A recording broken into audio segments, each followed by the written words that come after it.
Live from the fabled Brickyard at the Indianapolis Motor Speedway, the Top Fuel Racing League is on the air! It's Indy time, boys and girls, 500 style.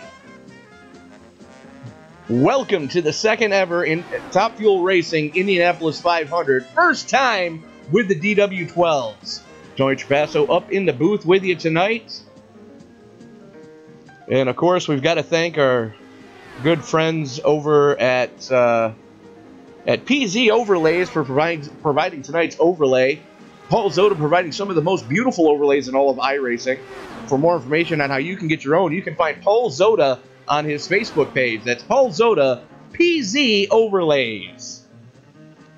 And of course, we do have to thank our very good friends over at PH Aware. Pulmonary hypertension, one of the most difficult to diagnose terminal illnesses on the entire planet due to the fact that it masks itself as so many other terminal illnesses. And by the time doctors can put the pieces together, the only thing that's left as far as treatment is a double lung transplant. So we do ask that you get more pH aware yourself by going to phaware.global and become an organ donor. You can do that very simply when you renew your driver's license. Just check that little box that says, yes, I'd like to donate all necessary or all salvageable organs. So we are back home again in Indiana. Hot laps underway right now as these guys are really getting after it, plain and simple. Take a quick look at the weather. 78 degree ambient air temperature, 104 degree track temperature. Wind out of the southwest at 3 miles an hour, which those of you familiar with this racetrack means that going into turn 2, there's a tailwind. So expect to see some issues coming through too. Current, take a look at your top 10. Michael Jeans, Kevin O'Brien, Keith Maiato, Sean Scott, Tony Pizarro, Chris Simard, Paul Cromray, Kyle Streichers, Scotty Brinson, and Jeff Hollingsworth rounding out your top 10 as they sit right now.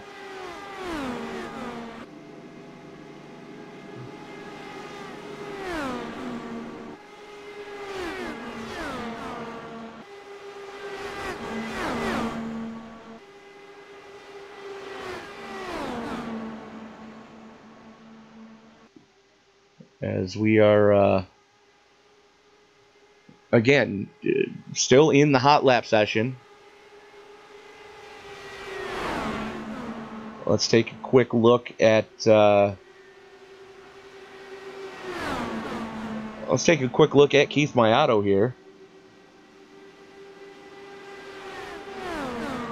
Raul Alvarez cranking off down the front straightaway. He's the third car in line, that white Lucky Strikes car. 128 miles an hour as he hauls it off into turn number 1. That's getting it, folks. You know, that is it. That's setting that car on kill. As Sean Scott going for a wild one coming off of 2. That's going to bring a close to the hot lap session. So qualifying, getting ready to get underway here. 4 laps apiece is the 4 laps apiece going to be the scheduled time. Single car qualifying tonight.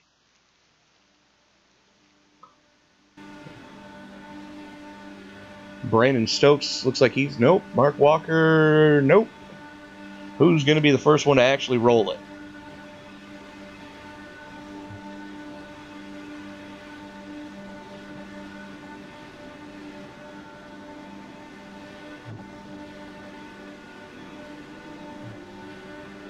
Looks like it is going to be Raul Alvarez in the Lucky Strikes number 86. So we're going to follow along with Raul.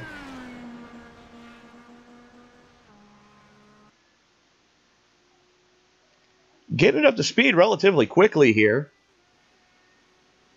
And these kids are going to want to get it done relatively soon.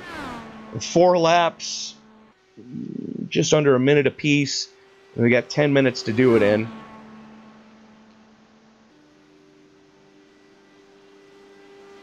Raul coming by to take the green right now on lap 1.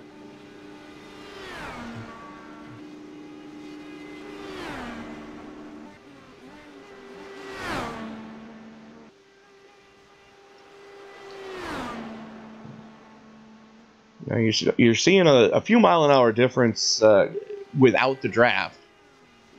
Still 128 miles an hour as he hauls it off into turn number 3. Which is rather impressive, if you ask me. So Raul going to be the first one to lay down a time here. Let's see what that's going to look like. Across the stripe for a 40.438.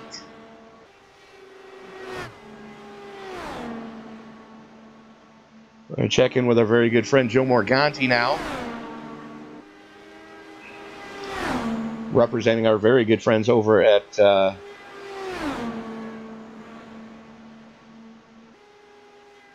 and I just had a brain fart.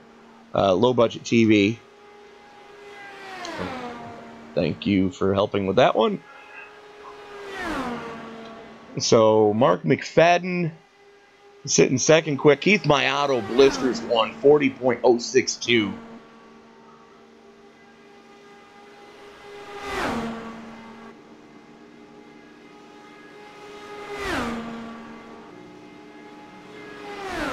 Chris Samard sitting second quick so far. Don Sadusky sitting fourth quick. Brandon Stokes fifth quick. Morganti's first lap puts him eighth quick. Let's take a look at the Canadian Crippler here as he's bringing it out of 2 for lap number 3. Second lap, first one to go sub 40s. Good grief, Keith. Leave some on the table for the rest of them. Just flat getting it.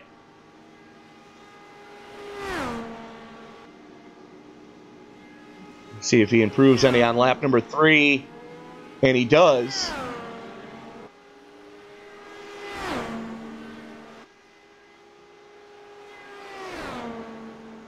Not losing a whole bunch of speed coming through the corners. Let's take a look at Chris Samard in the Napa number 27 as he's coming around for his third lap. Second one to go sub 30, or sorry, sub 40s. Let the bumping begin.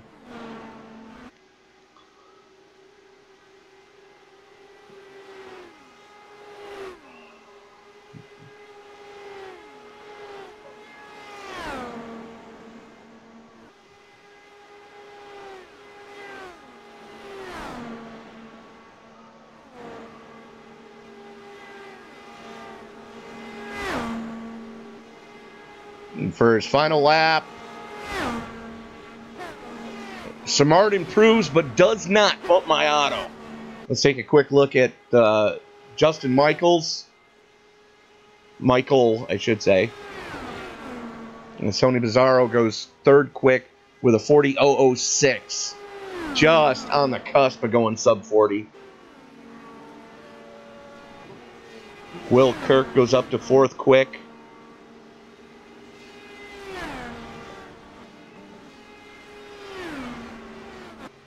And Justin goes third quick. Third car to go sub 40.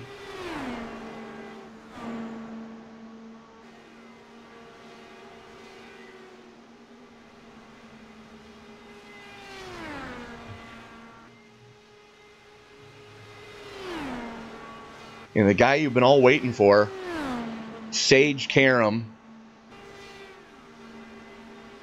in his first Top Fuel Racing Indy 500.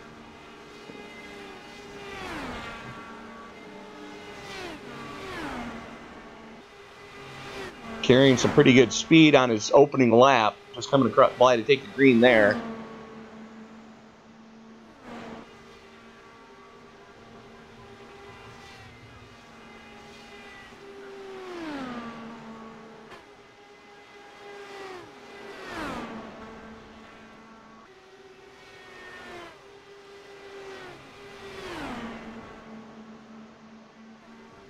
Coming around to get his first lap in. Look for this one to be low 40s. Jumps him up to 13th quick. He's going to have to get on it as the top 7, including his teammate Damon Martinez, sitting 6th quick, all sub 40-second laps.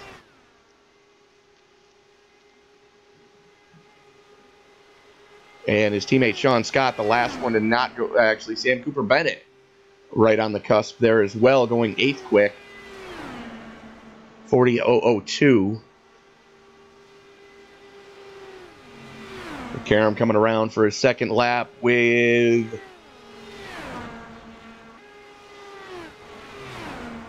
good enough for 8th so far.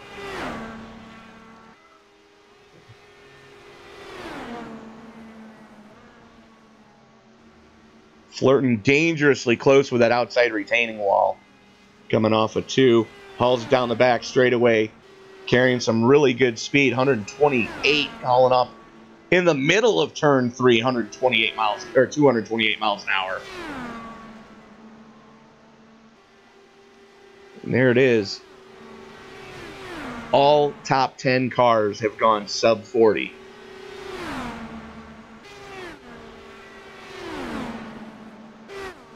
And Karam goes to the top of the pile.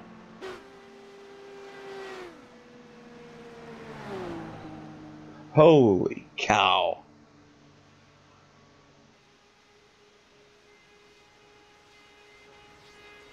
The top 14 separated by less than a 10th. Good grief. Let's take a look at defending series champion Scotty Brinson.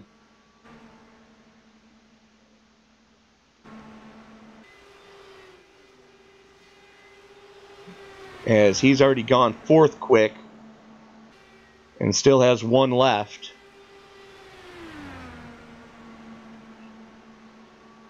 $230. Holy Christmas, Scotty.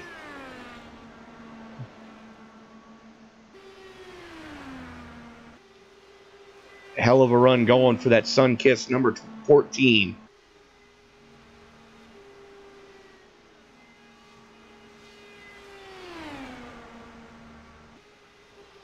Brinson goes 2nd quick, 3/1000ths of a second. Wow.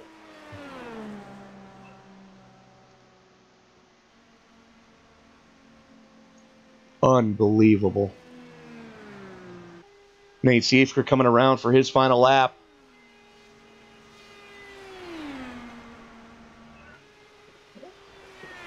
Moves him up to 10th quick.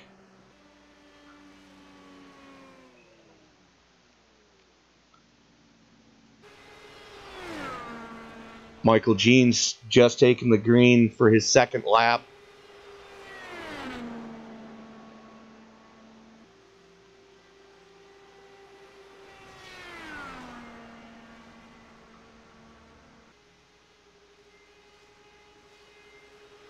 "32 cars have taken time so far.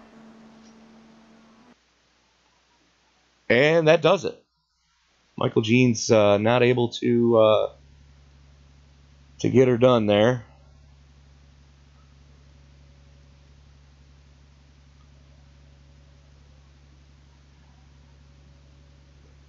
So let's take a quick look at the grid here.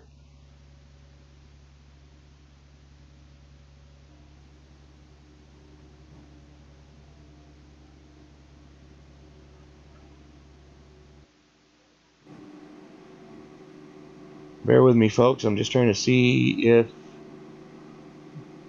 one of the people I was hoping was going to be able to join me in the booth is going to be able to join me in the booth. And apparently he's not. So So that kind of sucks. But starting up on the pole, Pennsylvania Posse member Sage Karam. He's going to be joined with defending series champion Scotty Brinson. That's row number 1. Row 2 is going to see Justin Michael and Tony Pizarro. John Batista and Garrett Maines roll off in row number 3. Row 4 is going to see the Canadian crippler Keith Maiato. He's going to be joined with Chris Samard. Damon Martinez and Nate Siefker roll off in row number 5. Row 6 is going to go to Wes Fry and Sean Scott. Sam Cooper Bennett and Captain Will Kirk are going to roll off in row number 7. Kyle Gilbert and Chris Walker make up row number 8. Row 9 is going to see Kyle Streichars and Kevin O'Brien. Row 10 is going to see Jake Potak and Mark McFadden. Don Sadusky and Paul Crumrye make up row number 11. Row 12 is going to see Joe Morganti and Richie Gross. Brandon Stokes and Robert Dudley roll off in row number 13. Row 14 is going to see Raul Alvarez and Johnny Antonucci. Jeff Hollingsworth and Tyler Vickery start from row number 15. Row 16 is going to see Mark Walker and Michael Jeans. And starting shotgun on the field is going to be Bobby O'Neill. So 33 cars scheduled to roll off in this one. One hell of a field. As I am still waiting for... Oh boy. Lots of blinking going on, boys.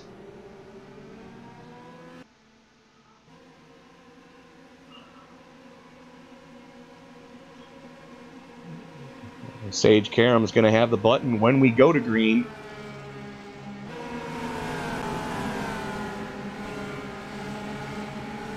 And 200 laps, the scheduled distance in this one. Yes, we are doing all 500 miles tonight. We did this last season to call a close to the DW12 League. Now with the IR18, let the games begin.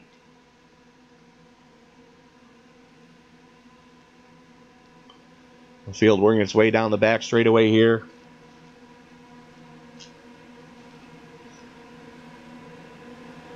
.200 hard-fought laps. Watch out for turn number 2, as we've been seeing most of the night. That seems to be Calamity Corner.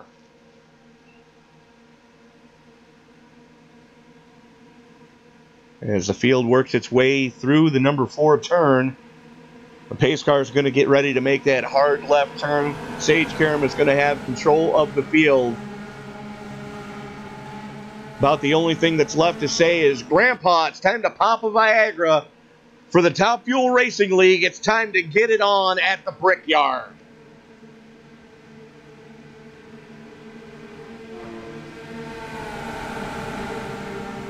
Green, green, green. Karam holds the field down, pulls the trigger. Green flag comes out, and we are off and running for 500 miles at Indianapolis.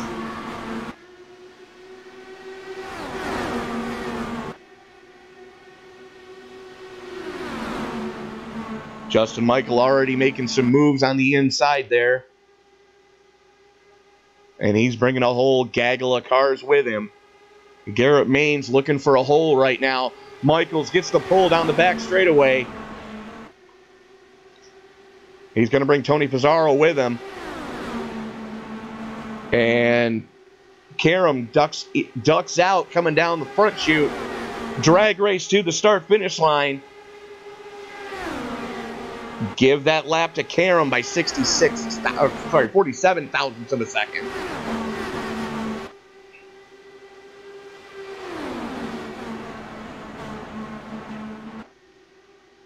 Yellow, yellow, yellow. And there's our first one. Who the heck was that?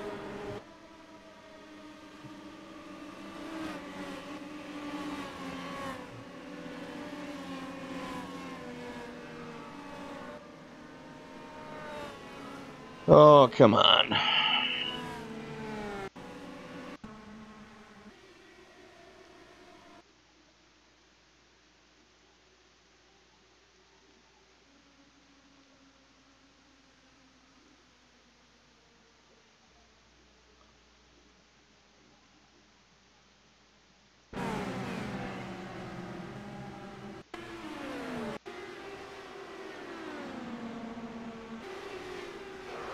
That's Michael Jeans.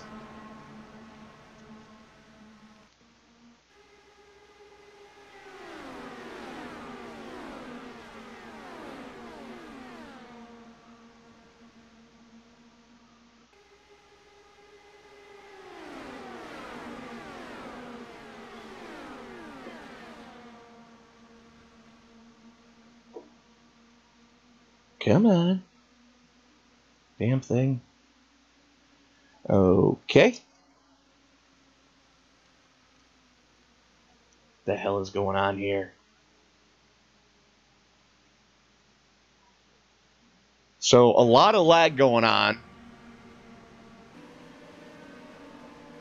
At least I think that was Michael Jeans.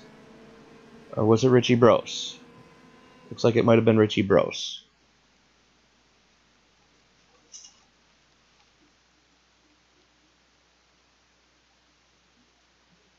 And it was. Okay.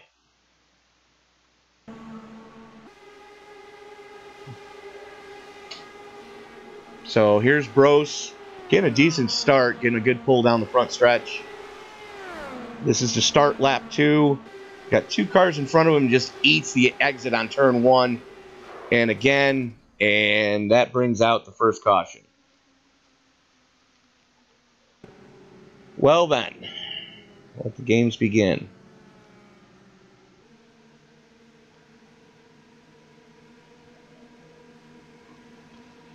This many cars in the server, iRacing is not a happy camper right now.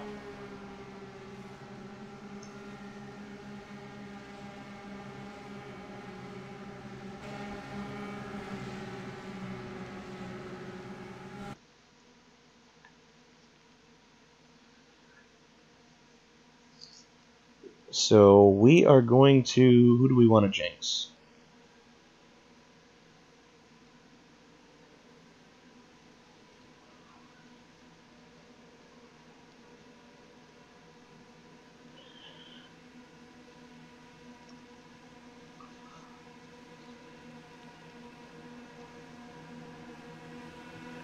You know what? I don't want to jinx anybody, so we're just going to not bother bringing anyone into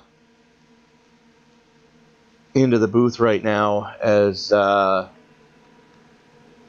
like from 20th back, all took it down pit side.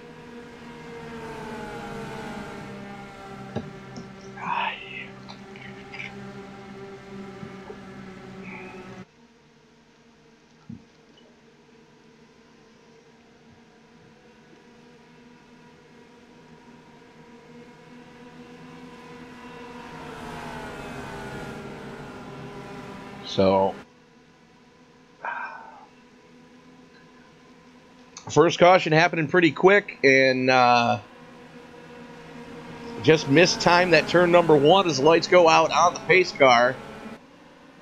Take a quick look at your top 10 as they run right now.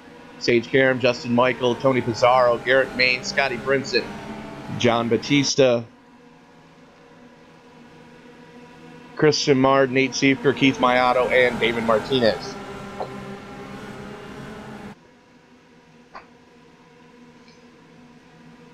So if Sage can hold on a little bit, Cavalry is coming. He's got a teammate in the top 10. He's got another one lurking in 12th right now. So Martinez and Sean Scott can be starting nose to tail on that outside line. You see that light-colored pink car and the, I believe that's called Le Mans pink, and the black and fluorescent pink in front of him for breast cancer awareness. That's Damon Martinez in rows 5 and 6, respectively. Karam currently showing the way as the field works its way through the 3-4 complex. You're watching a presentation of the Top Fuel Racing Indy 500. The second ever that we've actually done all 200 laps. First time in the IR18.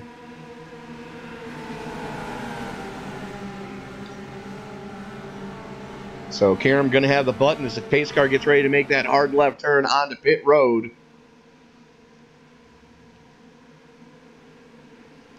Pace cars in. Karam holding him down.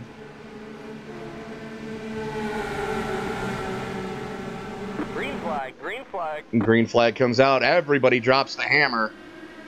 Karam gets a good start. I got to think he's a sitting duck right now with how much of a lead he's got. Tony Pizarro to the inside. Here comes Garrett Maines as well. Maines to the inside of Pizarro. Right behind Karam. There's a 3 wide down the backstretch. It's a game of chicken right now. Karam lets him have it. Says, yeah, way too early to be going 3 wide, boys. So Garrett Maines to the point. Pizarro trying to battle back on the high side. Drag race to the stripe. The yard of bricks, that is. Is there 4 wide down the front straightaway? Give that lap to Garrett Maines. Good grief.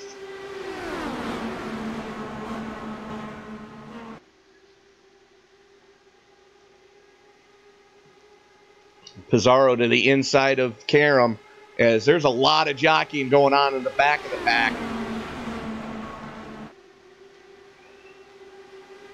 I gotta say, this new car seems like it drafts up so much better than the DW12 ever did.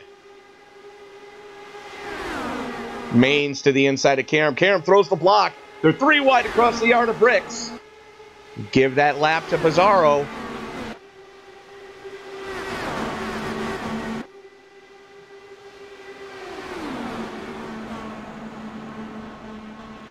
Let's take a look at Martinez as he's mired right now with Captain Will Kirk and Chris Walker. They were 3 wide for a moment there.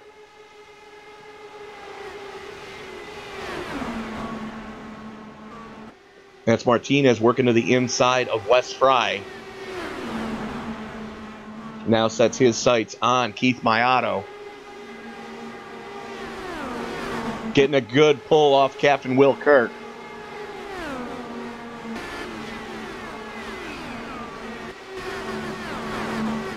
Scotty Brinson up into the top 6. Biding his time right now as they are getting relatively chippy up towards the front of the field.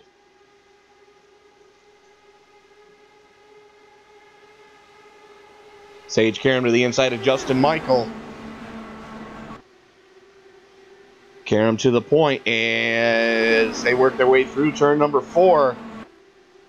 Karam pushes wide. Michael with a run off of 4. Drag race to the yard of bricks and give that lap to Karam. Michael, though, with a head of steam, gets the lead going into turn number 1. Here comes Maines.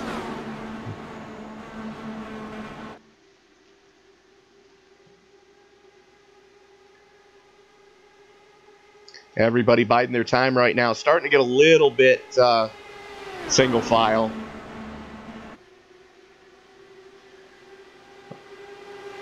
A lot of prize money on the line right now, with 34 drivers having paid in for tonight's event.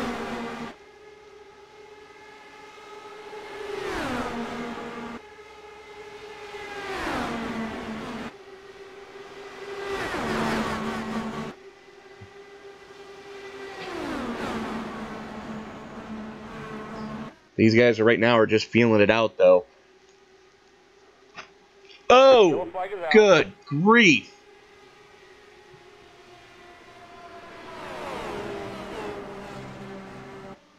Who the heck was that? Please tell me it wasn't who I thought it was. That's exactly who I thought it was, unfortunately. Joe Morganti eating the outside wall and just ripping the right front suspension off of that piece. Let's take another look at that one.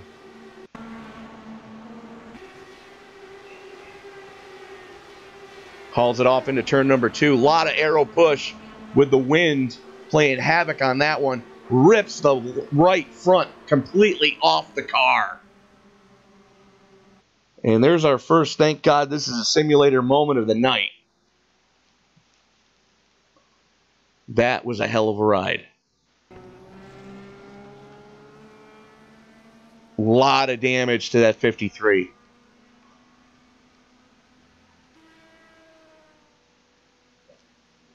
Luckily, these guys have one fast repair. Joe using the escape road to make sure he can stay out of harm's way. Just look at all the damage on that car, though. Good grief. And I have to say, I do kind of enjoy the new damage model from iRacing, with the fact that you can actually rip pieces off cars now. Well done, guys. So, second caution coming out on lap 12. Sage Karam continues to show the way. And wholesale pit stops, it looks like. Oh, Karen throws him a dummy. Justin Michael, Tony Pizarro, John Batista, Garrett Main, Scotty Brinson stays out. No, Captain Will Kirk stays out. As does Martinez and Sean Scott.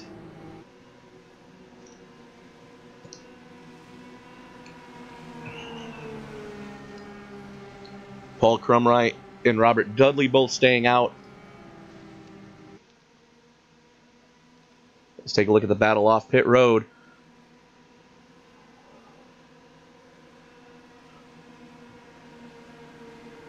And looks like Streichers is going to win the battle.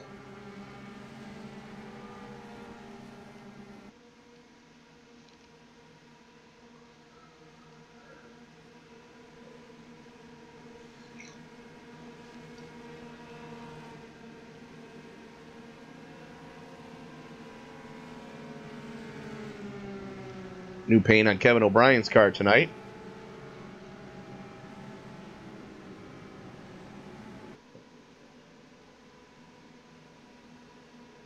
And there's Paul Crumright, who stayed out. Robert Dudley, who stayed out. Take a quick look at your top 10. Karam, Kirk, Martinez, Michael, Scott, Pizarro, Batista. What the hell is going on here? That's previous lap. So we're going to wait to update that. 5 lead changes so far. We're only working lap 13 currently.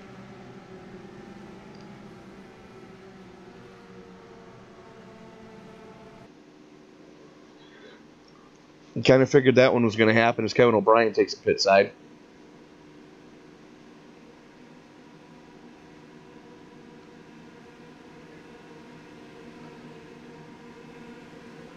And now we can start taking a look at our running top 10. Karam, Kirk, Martinez, Scott, Crumright, Dudley, all staying out. The Streichers winning the battle off pit road. No, Streichers stayed out. That's how he's in 7th. So Pizarro winning the battle off pit road, picking up a spot over Justin Michael. John Batista picking up a spot over Garrett Maines. Scotty Brinson holds court in 12th. So there is our top 10.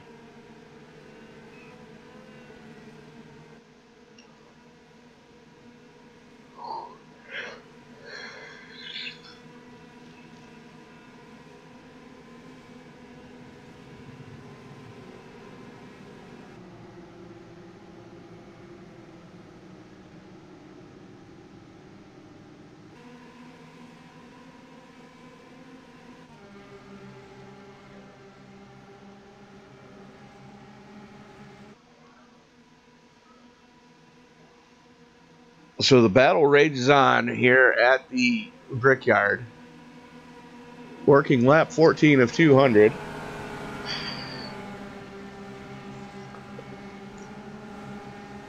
Take a quick look back towards the pack. Joe Morganti still in pit road.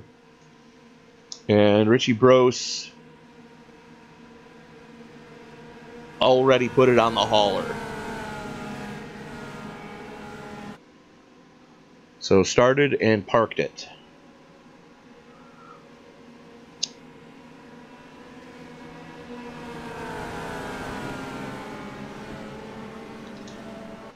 As the lights go out on the pace car, Karam going to have the button when we go back to green.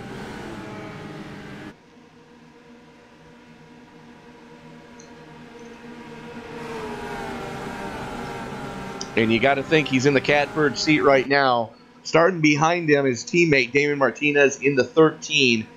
And starting outside row number 2 next to Damon is Sage's other teammate. That is Sean Scott. So things are looking good for SKM right now. 3 cars in the top 5. Captain Will Kirk, closest teammate he's got, is sitting in 5th with Paul Crumrye.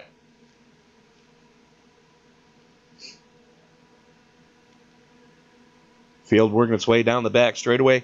And if you want to get in on future action here with the Top Fuel Racing League, you can find them on their Facebook page, Top Fuel Racing. Or you can find them in the iRacing Leagues page. That is Top Fuel Racing. You can drop Scotty Brinson a PM, or you can look them up on their webpage. That's topfuelracing.us.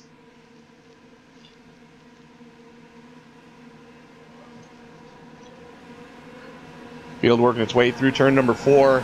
Sage Karam going to have the button one more time.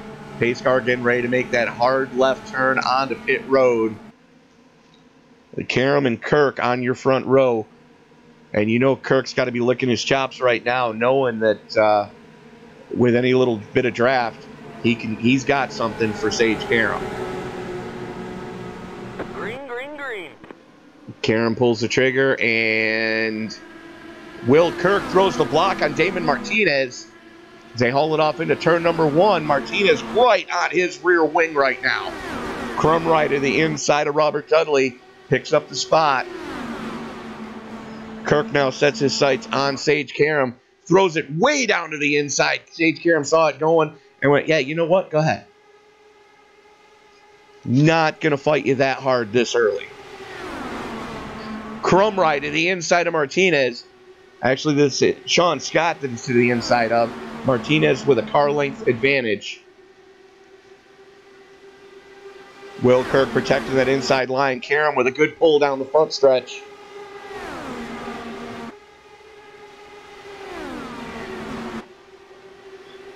Crumrye all over the rear wing of Damon Martinez right now.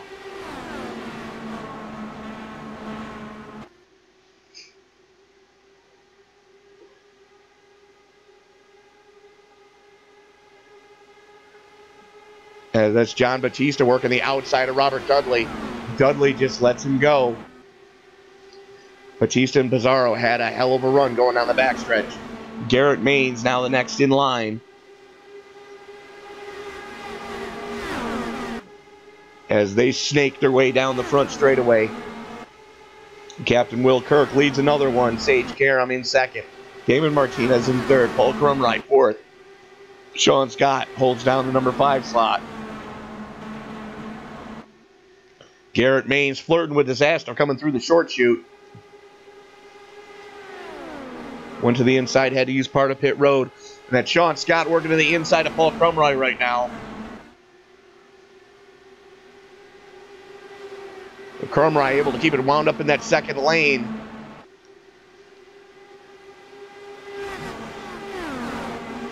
As Karam all over the rear wing of Captain Will Kirk.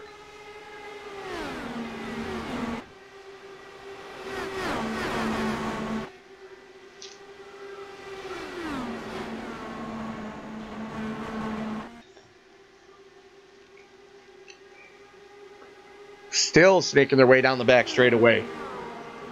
Kirk trying to break whatever draft Karam has. Martinez, you got to think, is just riding right now, though.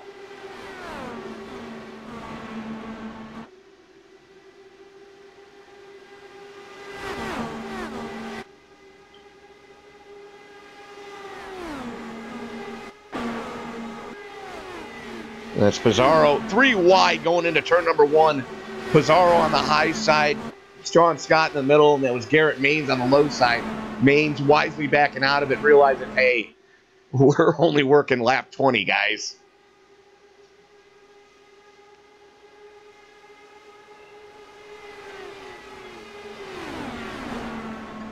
Right now, Maine's dropping like a stone. No real drafting help to speak of. It's John Batista right in front of him.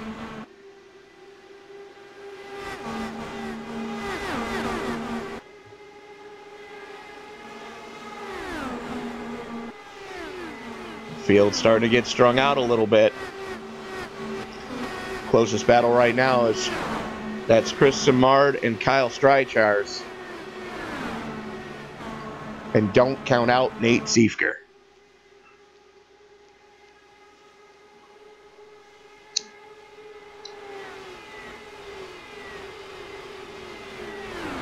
Simard looks to the inside of Streichars.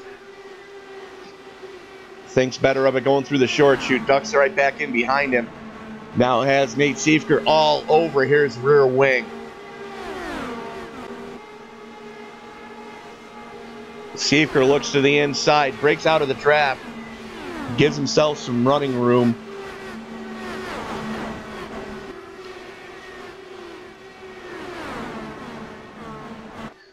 Scotty Brinson looking to make a move right now. To the inside of Dudley.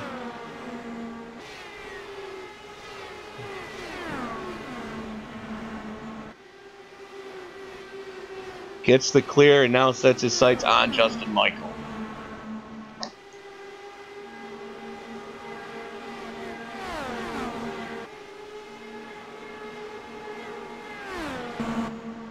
Hollingsworth right now, though, slugging it out with Johnny Antonucci.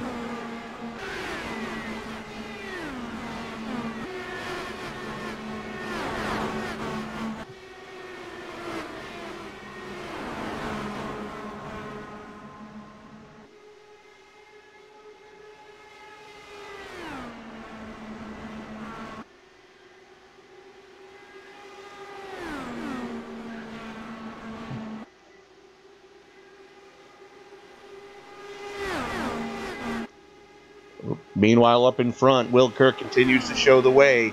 Sage Karam right there, kind of saving fuel in his draft.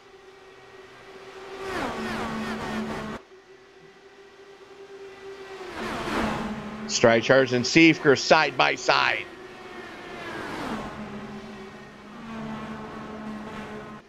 That's Jake Potak right in front of him.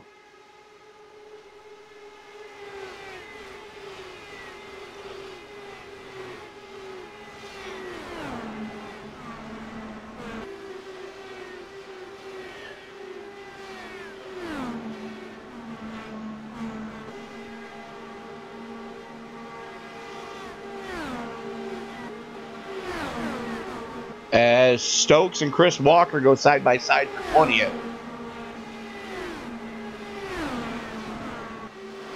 That's Walker in the blue and white with the orange rims. Stokes in the all-silver car.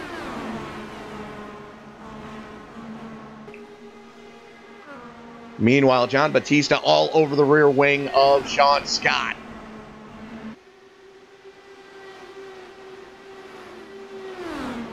Now, Sean Scott has not gone pit side. Batista has.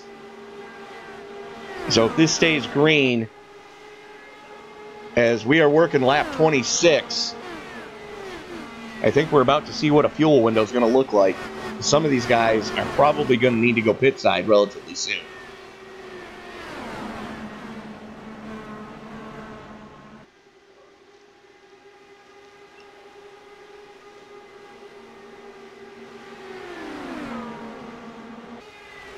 As that was Justin Michael going to the inside of Garrett Maines.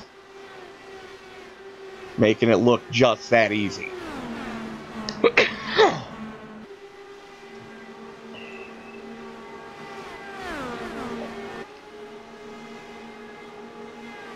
Meanwhile, up in front, Will Kirk starting to really stretch his legs.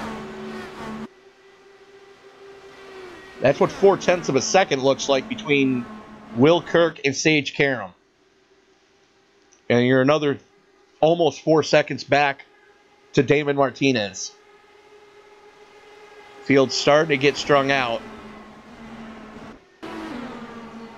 As Sadusky has to back out of it as he flirts with disaster. That's going to let Batista by. And that's Kyle Gilbert looking for a way by.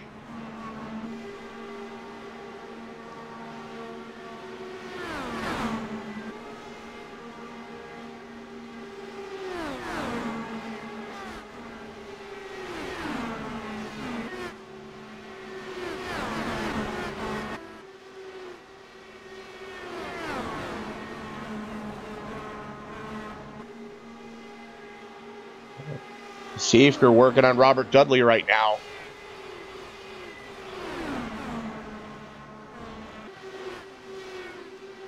Well, Seifker has gone pit side. Dudley has not.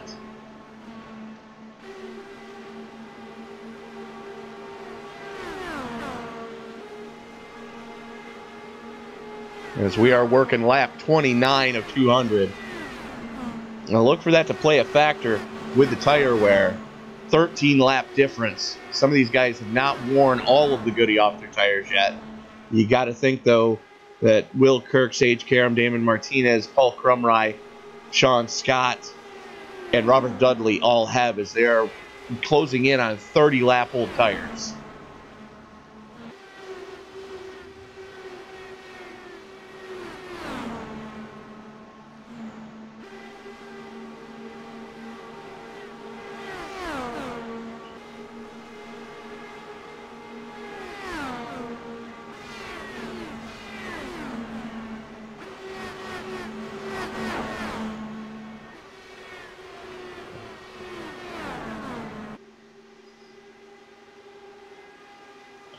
That's Justin Michael working the backside of Sean Scott right now. Scott in the pink car, Michael in the black and orange 511 tactical gear. Number 87.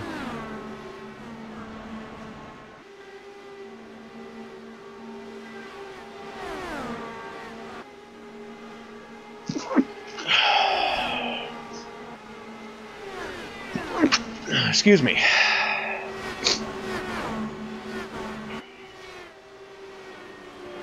Paul Crumry flirting with disaster there. Way off the pace.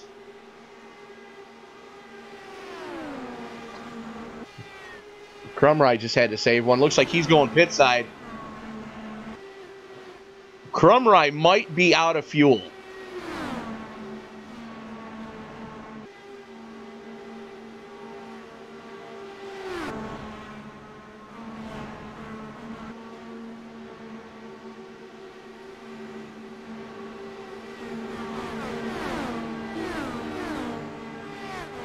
Didn't really hear that car running at full song.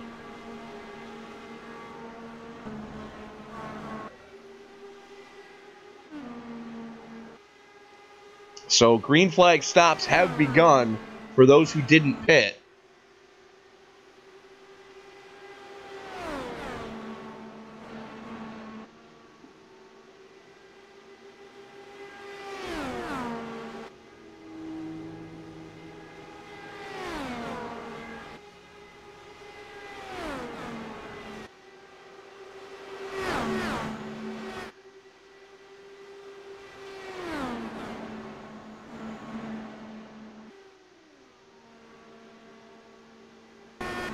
Chris Walker was working Brandon Stokes. Oh no.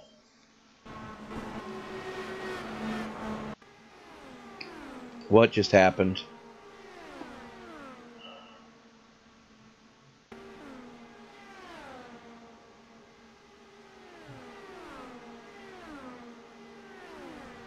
Come on.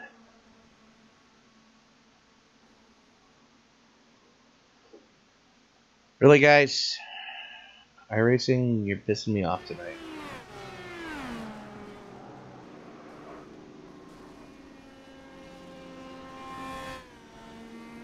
Now, let's back that one up a little bit, see what took place. So Sam Cooper Bennett having some connection issues. Let's see who's pit side. Batista, Hollingsworth, maybe? Nope. Batista, nope.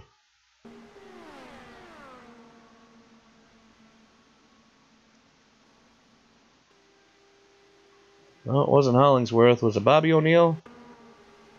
Possibly.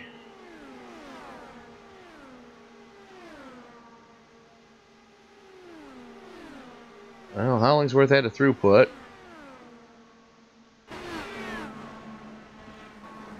What the hell? Yeah, Bobby O'Neill was one of them.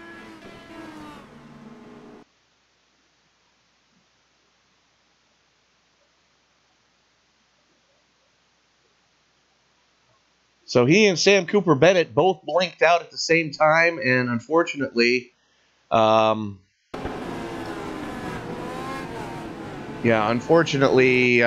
a meeting of the minds. So wholesale pit stops about to take place, ladies and gentlemen. Let's get that off the screen again. This many cars in the session, it does kind of lag the server, so bear with us here.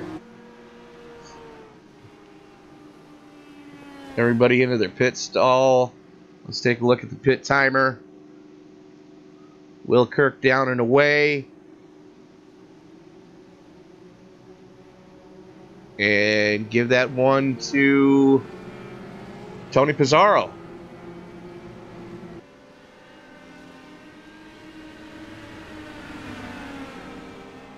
Pizarro short pitted. He pitted under the last caution, pitted under this caution. So that let him fuel up a little bit quicker. Jeff Hollingsworth, currently 4 laps down, had a throughput earlier. So he's looking to get back at it. We are going to step away for a quick break from our good friends at Low Budget TV. Down into turn number 1. Another slide job and crossover. The brakes are glowing on that left front as we go 3 wide for the 3rd spot. Making sure they won't pull up. Almost in intersection.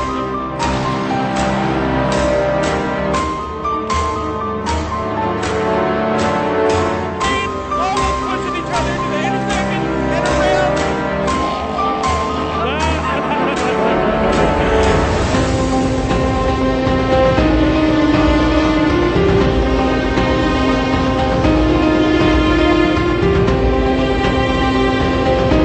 It's going to be fun to keep an eye on some of the B-main bombers in this one.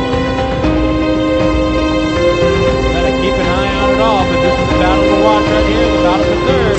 By the way, a little bumper. And he hits him again now. Rayon Fowler into the outside wall. Gonna pass nearly 3 cars down that front straightaway, and he's gonna get them all done with. What amazing! To the inside goes Logan Cloudman is going to touch in. Pit press sideways. saved it. What a save. Look to the outside as Trunkgate goes off. De Jong into 2nd place. I'm going for the switchback. Oh, pinpoint driving. It's howling down to the inside. Trying this contact though. Slide left to the racetrack. Chris Benner drives it back down underneath, and he takes that 2nd spot right back. Joker goes to Garrett Lowe. Garrett Lowe should take victory with all that contact. He's going to try and make the move around the upset the Parabolica. That's not going to work, but he's going to try and get the cutback here. Get the run out the Parabolica. That's beautifully done there. Makashube, there's a little bit of door banging as well.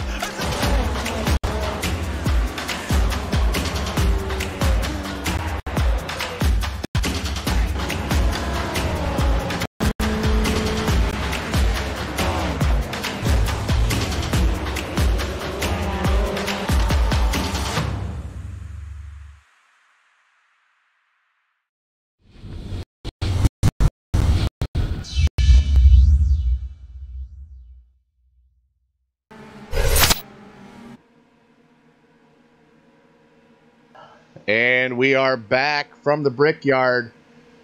Jeff Hollingsworth waiting to get his wave around as the light's getting ready to go out on the pace car. Tony Pizarro has control of the field. Let's make sure I'm live. I am. All right.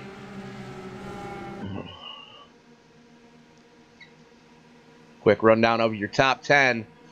Pizarro, Michael, Karam, Maines, Martinez, Brinson, Maiato, Kirk, Simard, and Potak.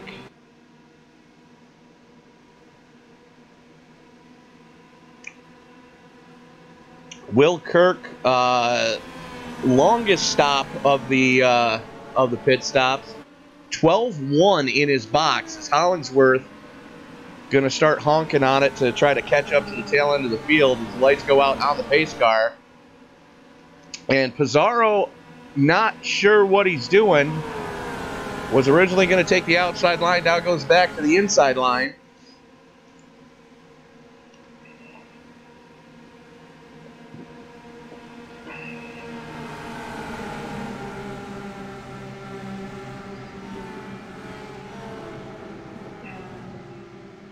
As he's going to have Garrett Maines, he's going to have Sage Karam behind him. Justin Michael going to have Garrett Maines behind him. We've seen all season long, Garrett Maines and Sage Karam have just been throwing bombs at each other every chance they get.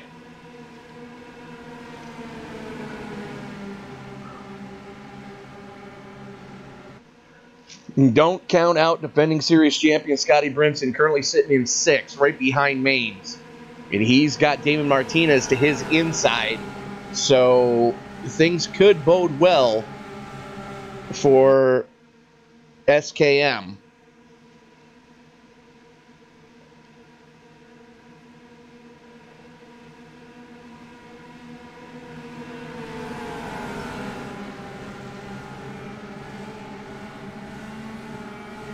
As pace car getting ready to make that hard left turn. Pizarro going to have the button. Let's see what type of restart we get. Pizarro wastes no time.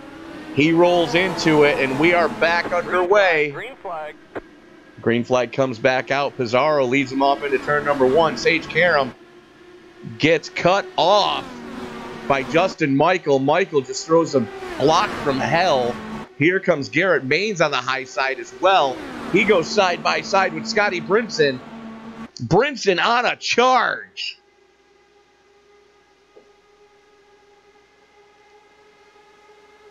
Scotty Brinson about to show why he is the defending series champion, as he's right behind Sage Karam and Garrett Maines to his high side. Just minding his P's and Q's, knows it's not go time yet, but knows that he can go whenever he damn well pleases. Drag race to the yard of bricks. Give that one to Pizarro by 15 thousandths of a second.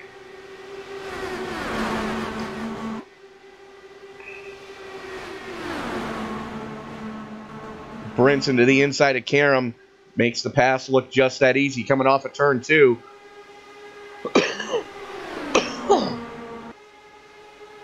Garrett Maines was thinking about making it 3 wide going into turn 3 for the lead. Thinks better of it, though. It's going to give Michaels a chance to stretch his legs a little bit. Pizarro trying to keep it wound up on that second lane. Ducks out, drag race to the yard of bricks. Give that one to Justin Michael. 2 1,000ths of a second for Michael.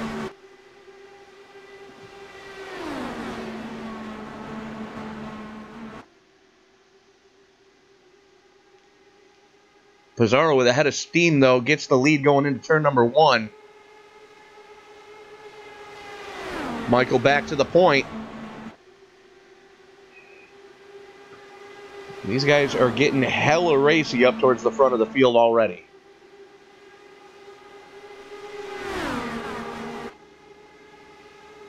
Drag race to the yard of bricks again. Give that one to Pizarro by 20 thousandths of a second.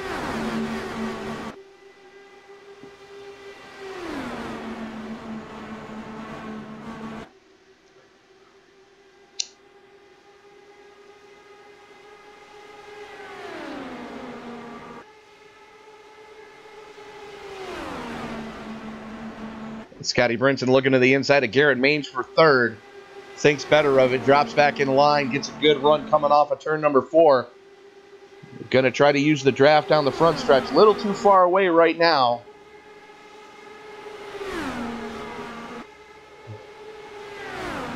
Nine 1,000ths of a second for Justin Michael.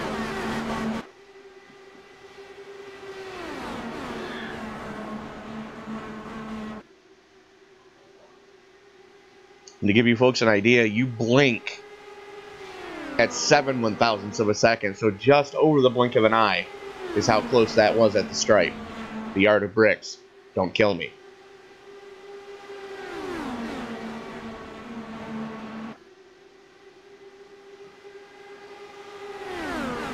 Field starting to get strung out a little bit. Maiato and Martinez, the closest battle on track. That's Martinez in the black and pink, Maiato in the white and orange.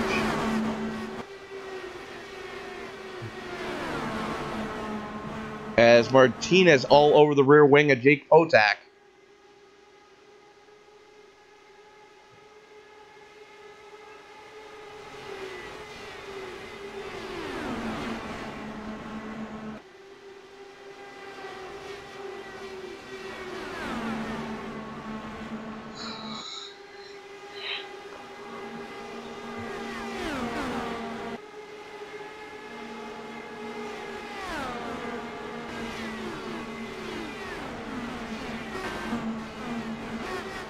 It's Chris Walker and Sean Scott working it out.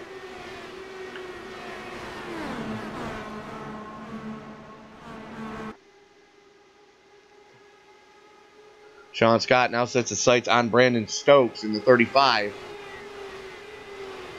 Gets a great pull down the backstretch. Can he make anything happen in the short shoot? Nope, not close enough. Little bit of arrow push happening for Sean Scott.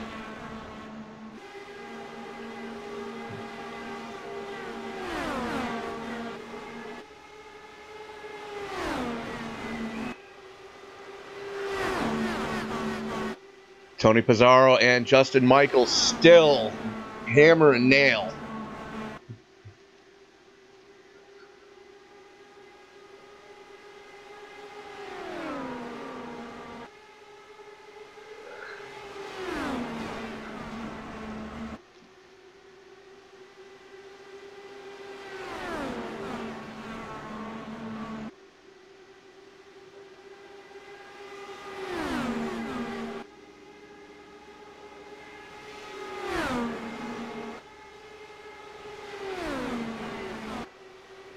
Give them one to Pizarro by 31 thousandths of a second at the stripe. Michaels, though, with a head of steam as they hauled off into turn number 1. Pizarro within drafting distance, though. Brinson under attack right now. I'm sorry, that was Will Kirk under attack by Sage Karam. Karam to the inside in 3, gets the pass done in the middle of the corner. And that's Jake Potak right now all over the rear wing of Captain Will Kirk.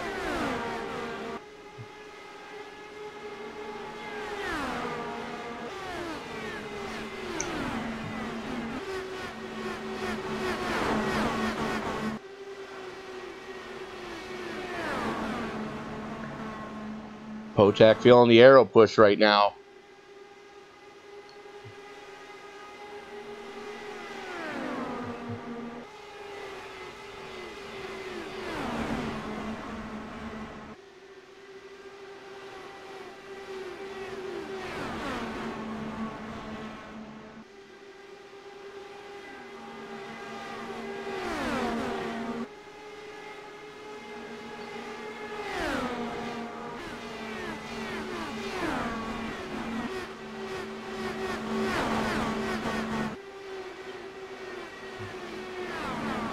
Yellow, yellow, yellow. And there it is. What happened?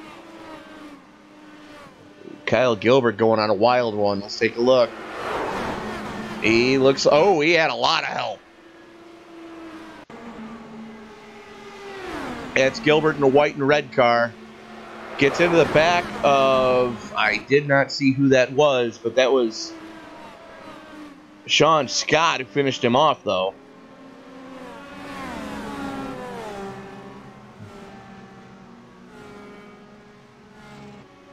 Brandon Stokes was who he got into the back of. See a little bit of damage to the wing of Stokes' car.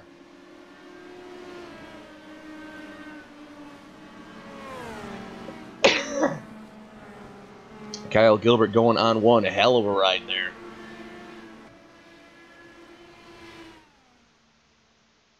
We'll see that again.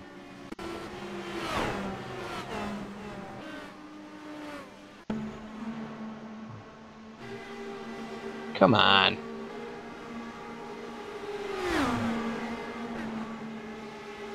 And Stokes had a run going into 1. Gilbert had it wound up. Stokes comes up in front of him, and Sean Scott race car to the face. Holy cow.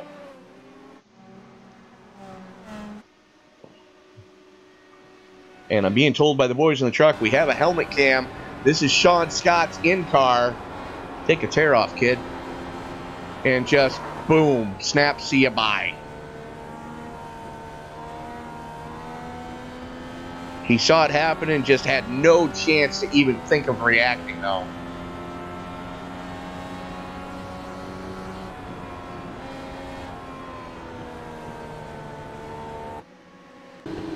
We are back live. You see a ton of damage on Sean Scott's car. And Michael Jean stays out. So Gene's going to get a point for leading a lap there. Let's take a look at our pit timer.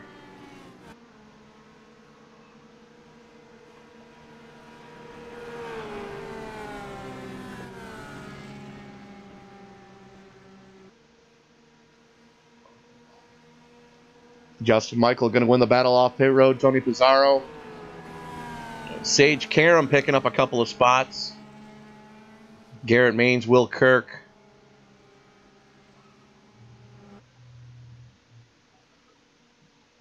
All right.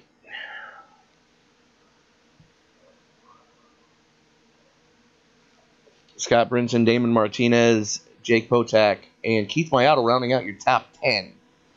And again, Michael Jean stayed out, and unfortunately, that is going to throw a monkey wrench in the works for Jeff Hollingsworth, who was probably looking to get a wave around.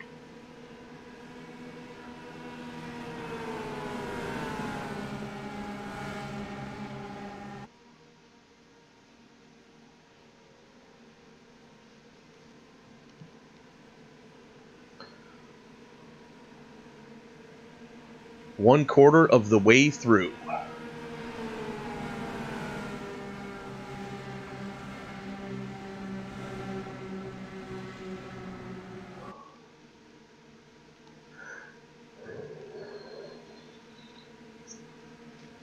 Michael Jeans led his lap. Going to be the nice guy and let Hollingsworth have that free pass.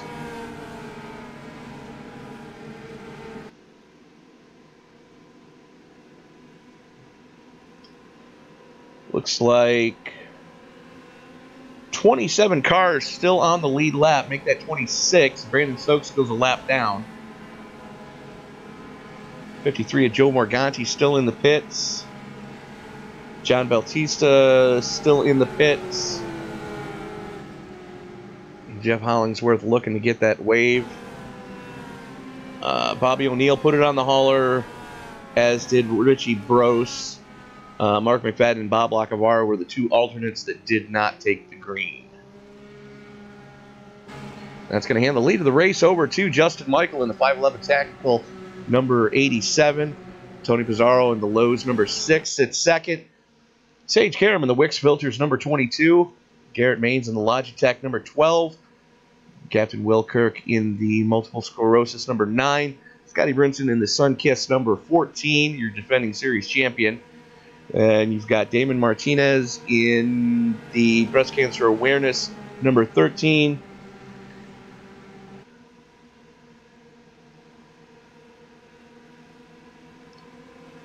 And Jake Potak, I'm not seeing what sponsor is on that car yet, so bear with me, folks.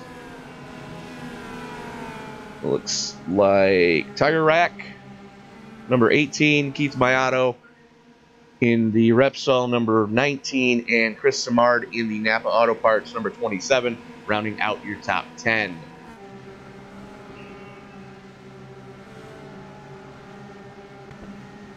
So, lights getting ready to go out on the pace car.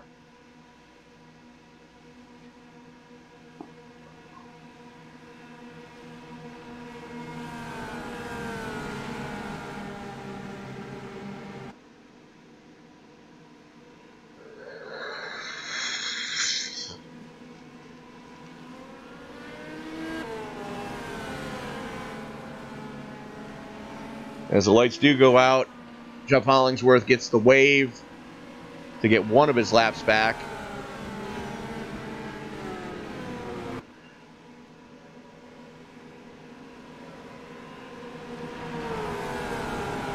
We haven't seen a lot of Justin Michael this season, but when we have seen him, he's been impressive.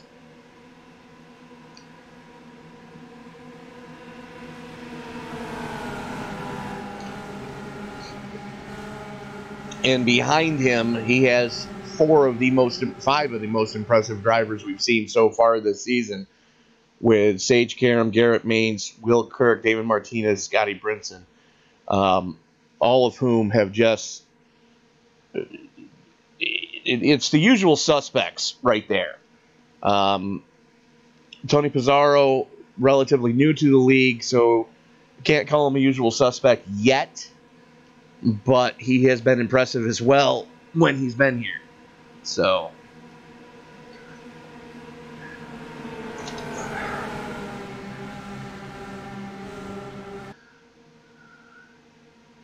field working its way through turn number 3. Justin Michael gonna have the button when we go back to green.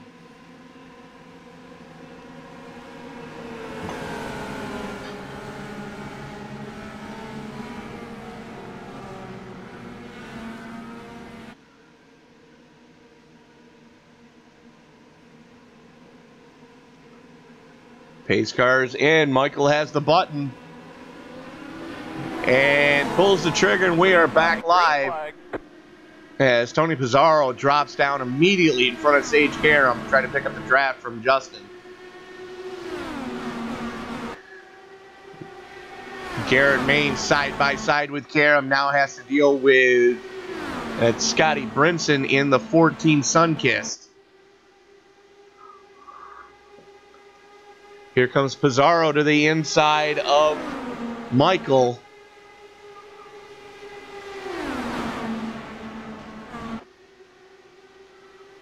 Michael battling back in that second lane. Going to get a run off of 4. Drag race to the yard of bricks. And give that lap to Justin Michael, 33 thousandths of a second.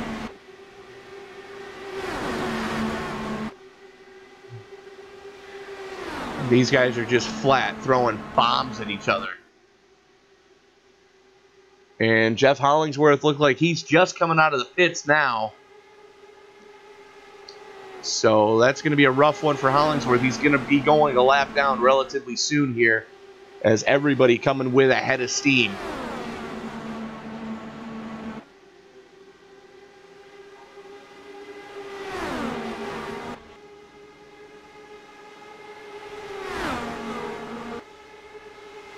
And Garrett Maines to the inside.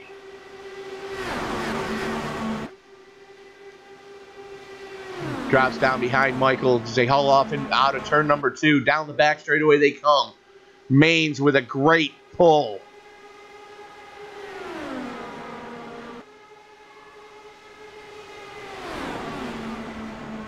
Maines sticks it into turn number 3 and he gets it to hang on. Michael going to have a head of steam as they come off of turn number 4. Good toe down the front straightaway. Give this lap to Maines as Michael stays in tow. Here comes Sage Karam to the inside of that's Scotty Brinson. Everybody changing their paint schemes tonight, screwing me up. Thanks, guys. And here comes Simard as well.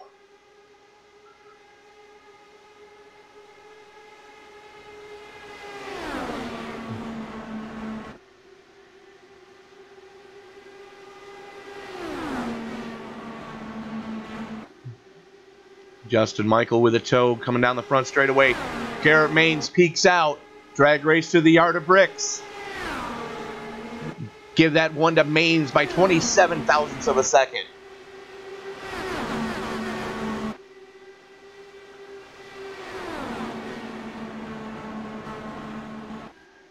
Maines, Michael, Pizarro, Karam, Brinson, your top 5.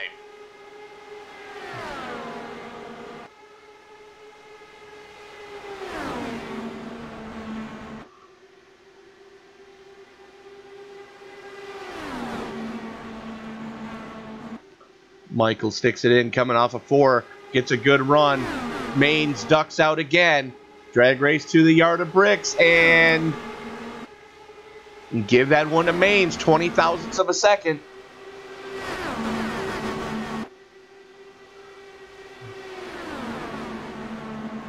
Maines seems to have the timing down as long as he's close enough to make it work. Field getting strung out. Single file now.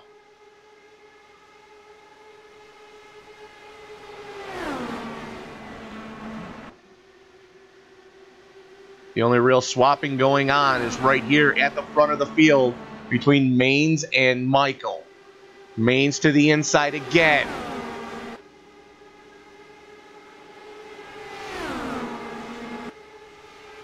14 thousandths of a second. And here comes Karam.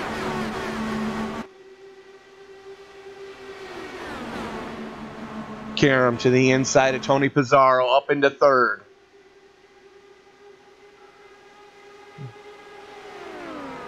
Scotty Brinson right now, holding court right now in fifth.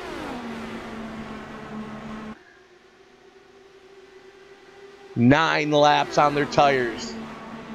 Looks like these guys have got a little bit of tired of playing leapfrog. Maines and Michael starting to stretch their legs.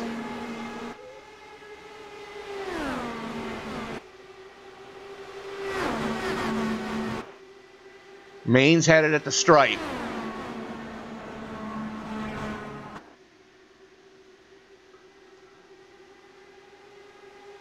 Michaels with a head of steam. Really starting to stretch his legs now that he's in open air. Maines falling back into the clutches of Sage Karam. And these top four are starting to pull away as Samard has gotten by Brinson for fifth.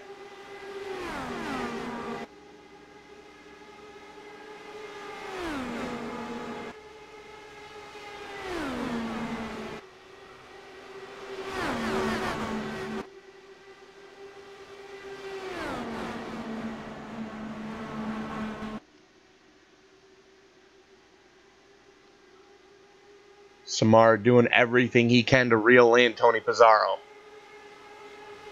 Meanwhile, Garrett Maines has his mirrors filled with Sage Karam.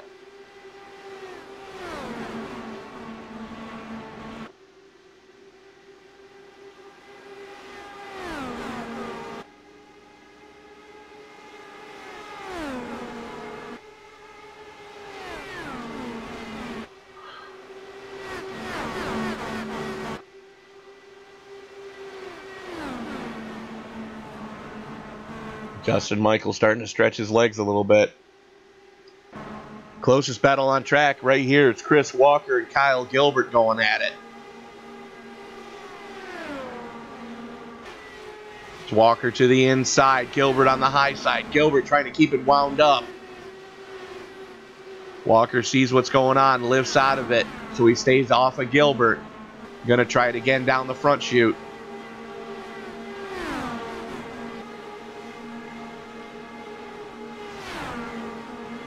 As Sage Karam has gotten by Garrett Maines.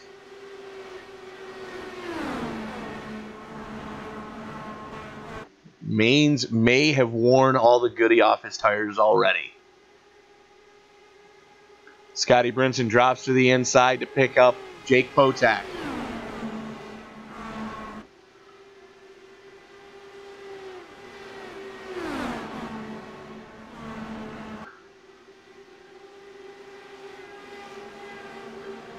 Brinson to the inside of Martinez.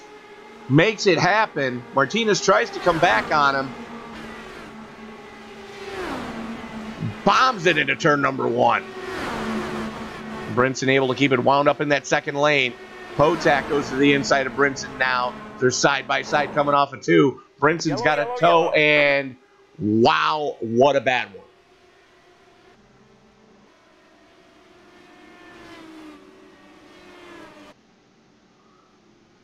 Chris Walker going on a wild ride there. Let's take a look at what happened again.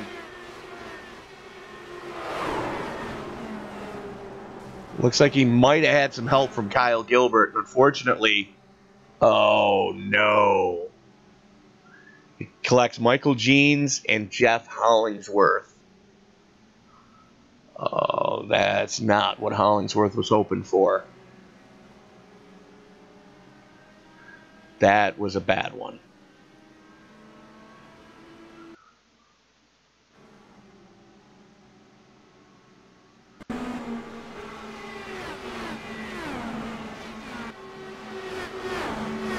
Hollingsworth's going to see it happen in front of him right there. Unfortunately, nowhere to go. Just bang. And Michael Jeans getting collected in that one as well. Oh, man. That's a rough one.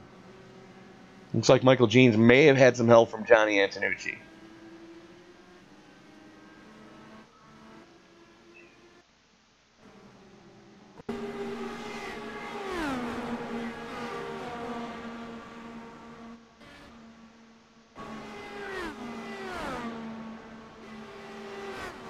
Or not. Well, Antonucci blinks out.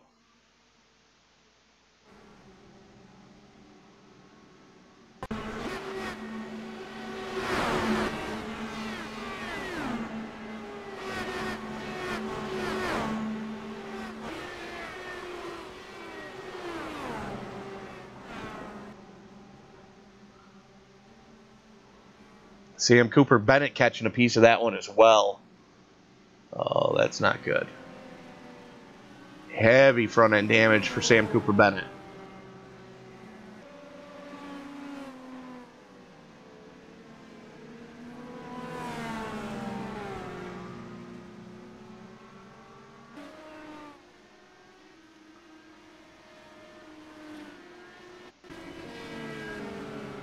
So winning the battle off pit road, Justin Michaels, Sage Karam picking up a spot. Garrett Maines, Tony Pizarro, Chris Samard, Damon Martinez, Will Kirk, Scott Brinson, Nate Seifker, Keith Maiato rounding out your top 10.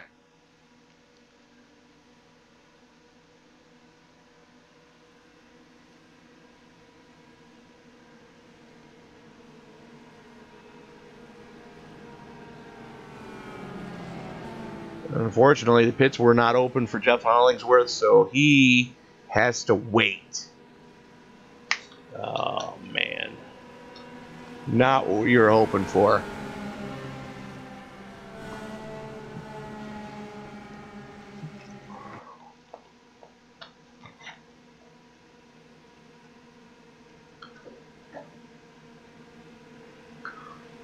You see all that damage on Hollingsworth, Haas Automation, number 97. That's a rough one. Look for him to come pit side this time. Gotta get that car fixed.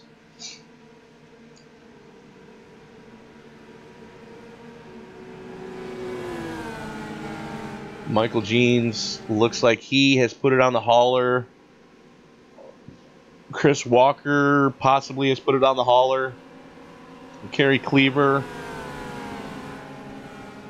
And it looks like Sam Cooper Bennett may have also put it on the hauler.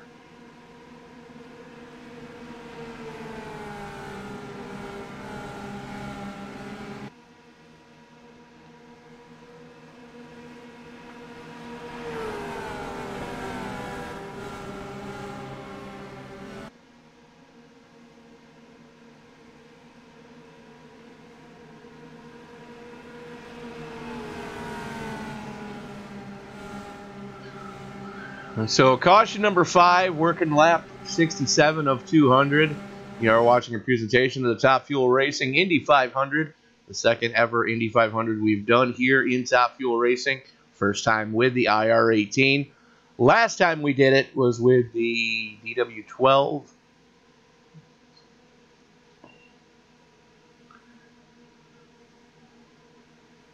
Impressive runs so far. Usual suspects sitting at the top of the field. Justin Michael, Sage Karam, Garrett Maines, Tony Pizarro, Chris Samard, Damon Martinez, Captain Will Kirk, defending series champion Scotty Brinson, Nate Seifker, and Keith Maiato rounding out your top 10.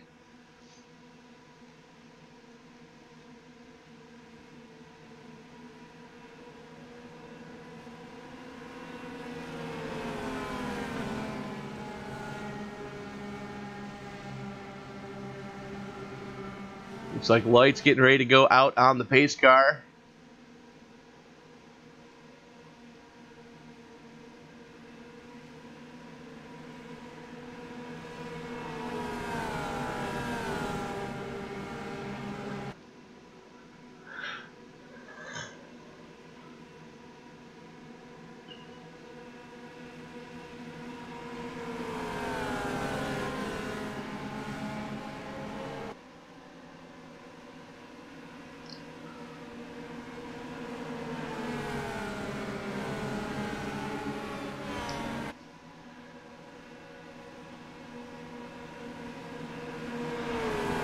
Justin Michael going to have the button when we go back to green.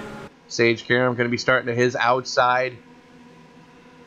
Garrett Maines right behind him. Tony Pizarro.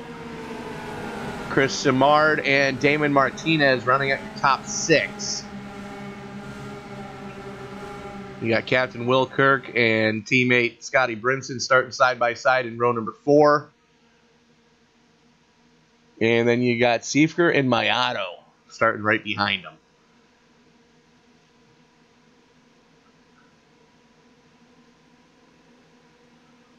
So interesting dichotomy already shaping up here.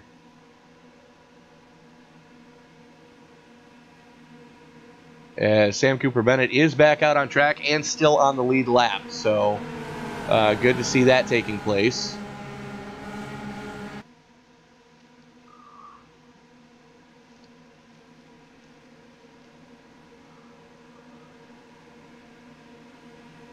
Michael Jeans, though, not showing up on track right now. Hollingsworth looks like he may have put it behind the wall. Batista put it behind the wall. Bobby O'Neill and Joe Morganti have all put it behind the wall. Field works its way out of turn number 4. Pace car makes that hard left turn onto pit road. Justin Michael has the button.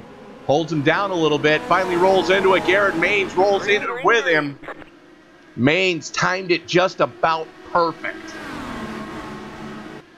Works to the high side now as they work their way into turn number 1.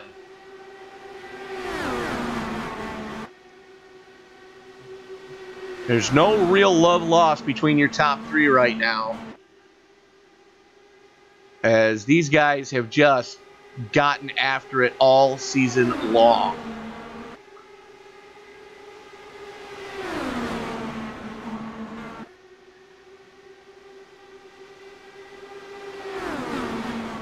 And if I'm not seeing things, looks like Sage Karam might have some wing damage. I'm hoping that's just netcode. Give that lap to Justin Michael by 5/1000ths of a second.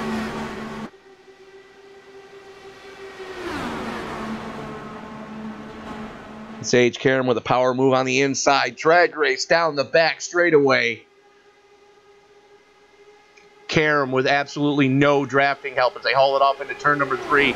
Michaels drops down in front of him. Garrett Maines on the high side by side for second place. Maines still, or I'm sorry, Karam still no help. And he is getting flat freight trained on the high side as Garrett Maines power move up into the lead. Karam's going to drop back in line behind Pizarro, right in front of Captain Will Kirk.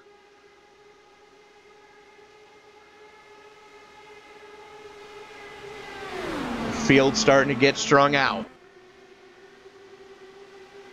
That's Martinez looking to the high side of defending series champion Scotty Brinson.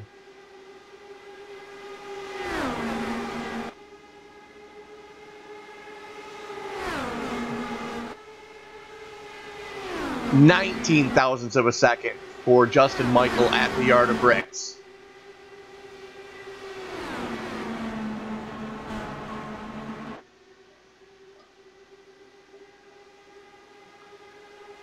Siefker now with a head of steam. Sorry, that's Simard with a head of steam. Keith Maiato right behind him. Don't count out Martinez. He's working on the high side of Potak.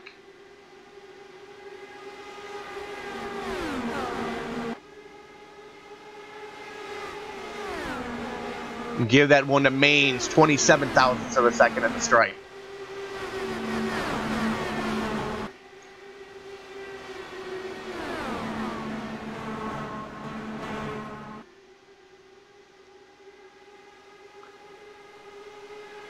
These guys are getting a little chippy towards the back of the field. That's Siefker having to deal with Don Sadusky. Yellow, yellow, yellow. And there it is. Tyler Vickery.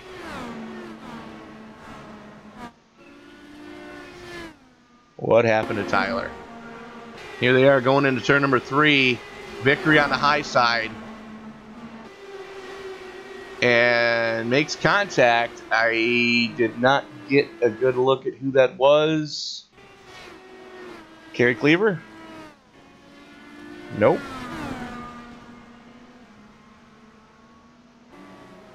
Streichers? Maybe?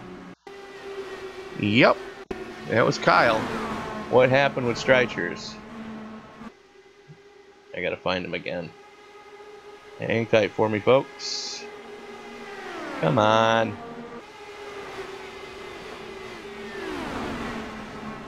I hate this program.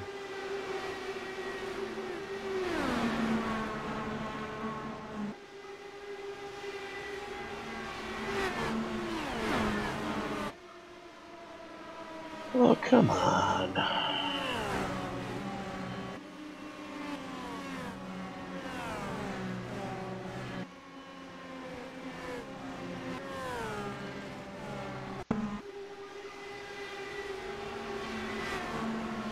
Okay, so let's back that up a little bit. Here they are going into 3. Streichers on the low line. Just pushes up and bangs wheels with Vickery. Vickery goes around like a spinning top.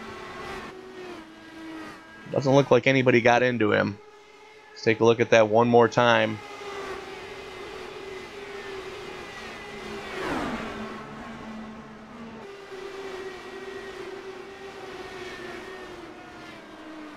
Everybody doing a great job to avoid him.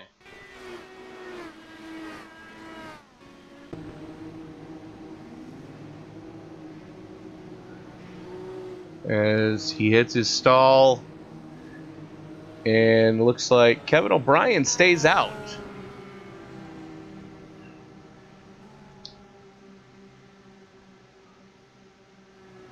As Captain Will Kirk stays out, David Martinez stays out, Michael Jean stayed out, Justin Michael winning the battle off pit road.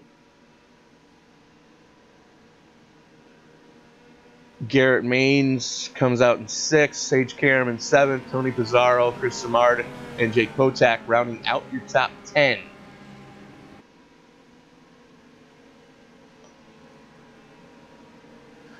And that is going to leave us with what looks like 27 cars still on the lead lap.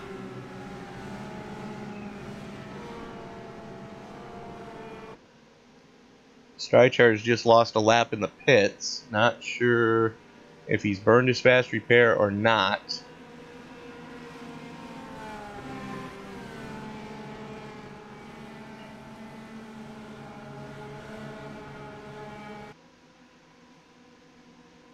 So look for Kevin O'Brien to come pit side this time. I believe Michael Jeans is probably going to go with him, as has been their MO most of the season. Yep, there they go. Pitting slightly off sequence to kind of stay out of the chippiness, if you will. And let's face it, the front of this field has started to get really chippy.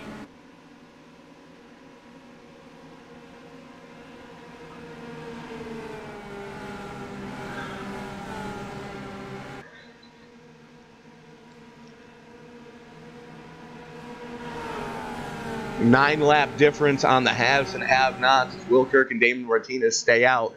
And 10 laps on their tires. Everybody else on the first warm-up lap on their tires.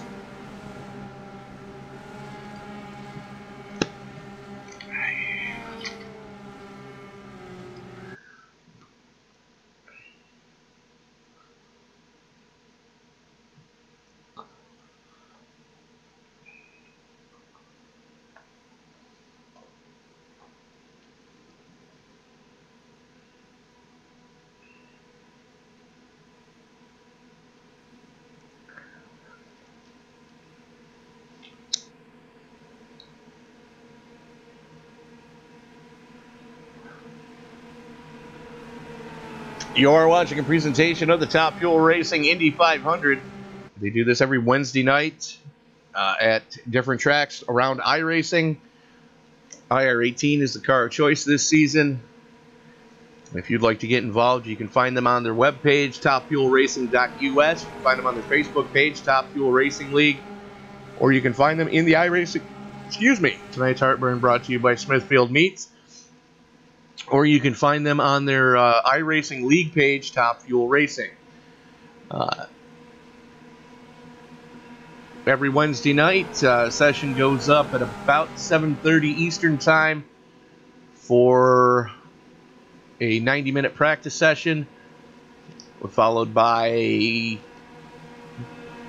qualifying. Varies depending on what type of track we're on. Tonight it's a little bit special because we are at the hallowed grounds of the Indianapolis Motor Speedway, so it was 4 laps of qualifying tonight.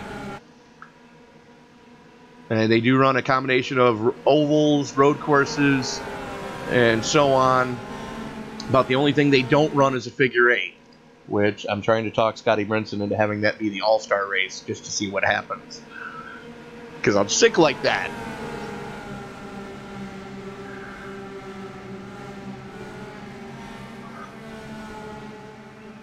So Captain Will Kirk showing the way. Damon Martinez is going to have the outside line. He is going to have Justin Michael behind him. Garrett Maines is going to be starting behind Will Kirk. And the one thing you definitely never want to do is bet money against Will Kirk, giving up that inside line. One of the most defensive lines you're ever going to see once we get up to speed. If you want to pass Will Kirk, you're going to have to do it the hard way on the high side.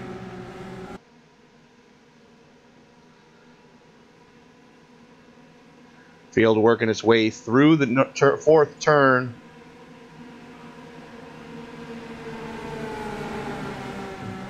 Roof pace car getting ready to make that hard left turn onto pit road.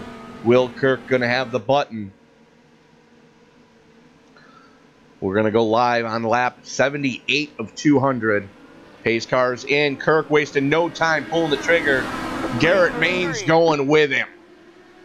And there's that defensive line I was telling you about with Kirk. Goes to the way inside line.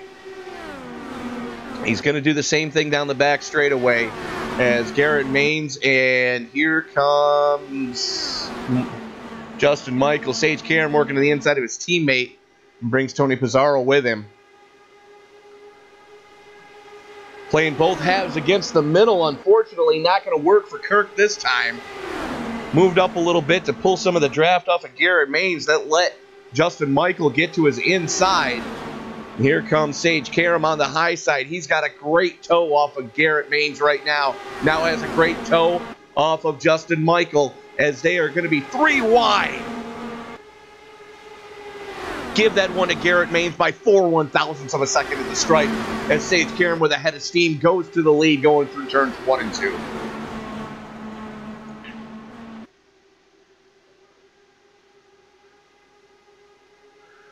Maines now with a drag race down the back straightaway. Michael's giving him a slight push. Karam gives him plenty of room.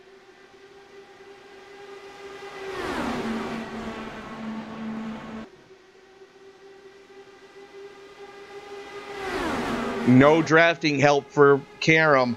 Maines, almost puts Karam into the wall. Wow. Oh, that was Will Kirk. Yellow, yellow, yellow. Good grief. Watch the birdie, ladies and gentlemen. 4th car in line.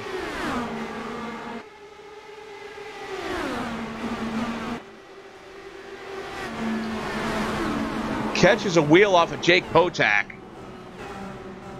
And holy Christmas, thank God this is a simulator.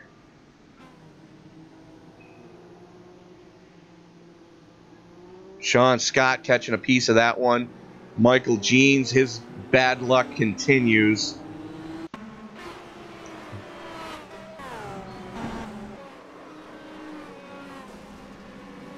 Oh, man.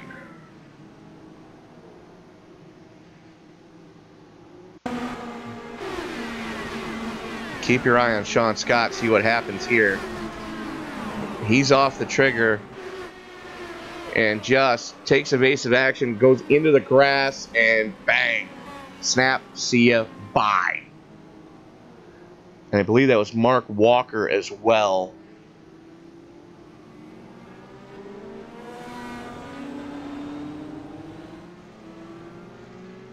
And if guys would stop moving. Nope, that was not Walker. Who was that? Gary Cleaver. Nope. You're going to have to bear with me a little bit, folks, as Wes Fry. Let's see what happened to Wes here.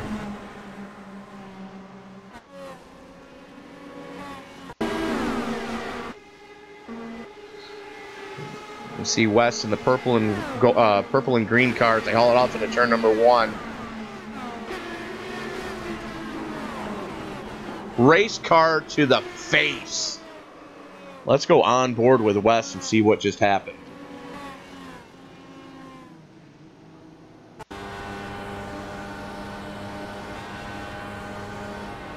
That's Sean Scott directly in front of him. You see the car into the wall, and boom!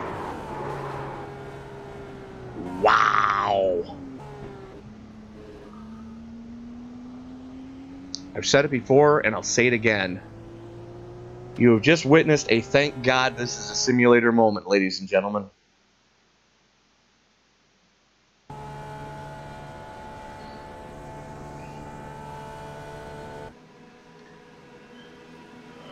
Garrett Maines now has the lead. Sage Karam sits in second. I believe that is Jeff Hollingsworth getting another lap back. Yes, it is. So Hollingsworth actually getting the free pass. So that's going to bode well for him. Wow, what a shot. Holy cow. I'm still trying to get over that. That was just something we haven't said in a long time. Mr. Toad's Wild Ride.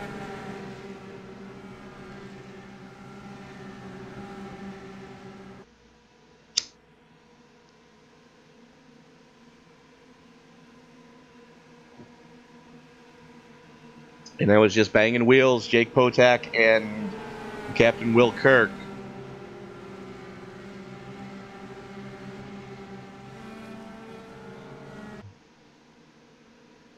Kirk's still towing right now, so he is going to lose another lap for that melee.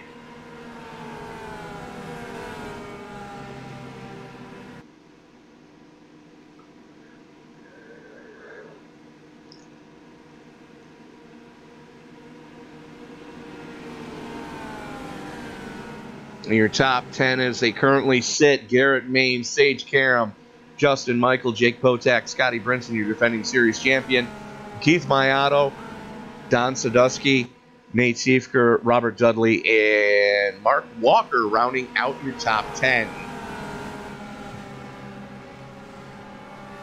Working lap 83 of 200.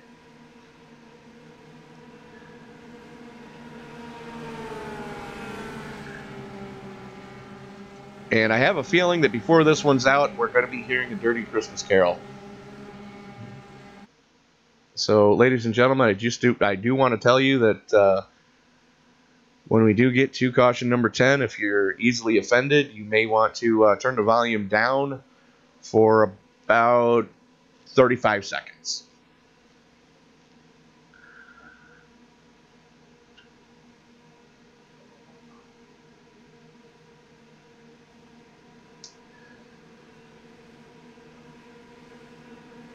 And I think we're going to actually jinx somebody now. We are going to reach out to... who are we going to reach out to?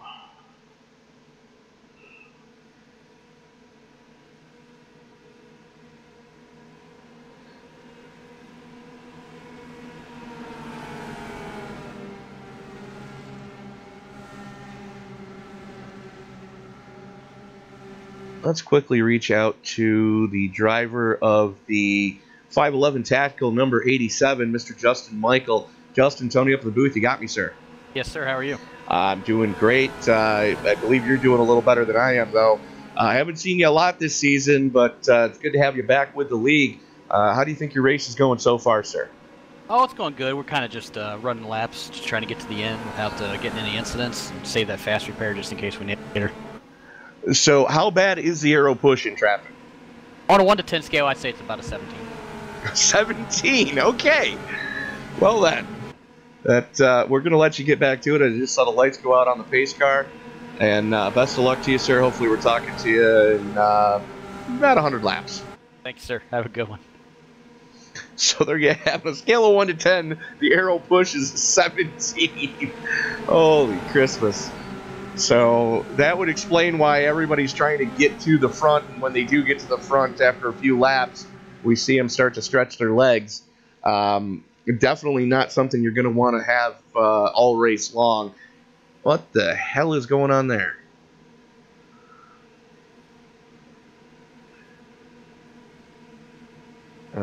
Scotty Brinson and Keith Maiato almost getting together. Who is going for a ride down the backstretch?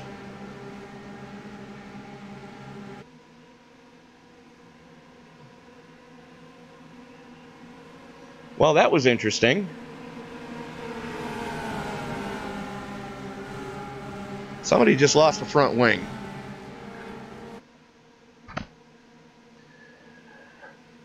As Garrett Main's going to have the button as the pace car gets ready to peel on off.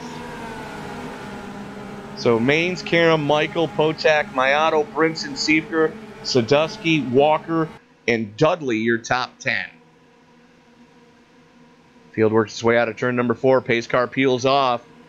Maines holds him down a little bit. Finally pulls the trigger, and we are back underway. Maines and Michael get a great jump. Maines trying to arc his way into turn number 1. Michael has to contend with Sage Karam. Karam backs off, lets him go. Here comes Jake Potak.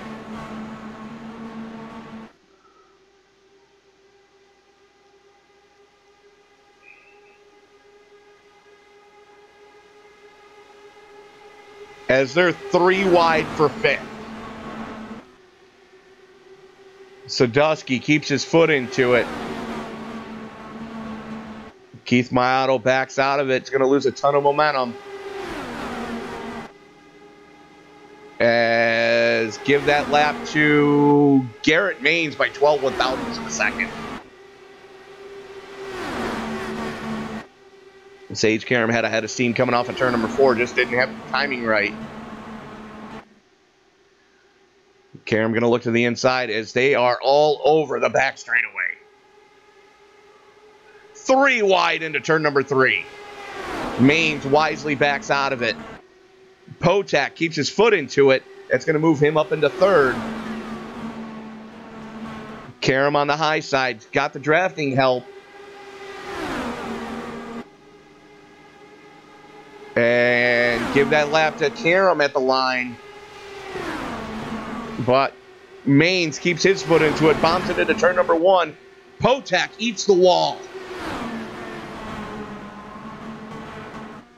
There has to be damage on the 18 right now. He hit that turn 1 wall a ton as they haul off into turn number 3. That's Maines to the inside. Michael going with him. Sage Karam on the high side trying to hang on. Still keeping it wound up. Going to have a little bit of drafting help from Maines. Maines trying to play both halves against the middle. Throws the block. Doesn't let Michael get to his inside. Now goes to the high side to block Karam. They're still side by side.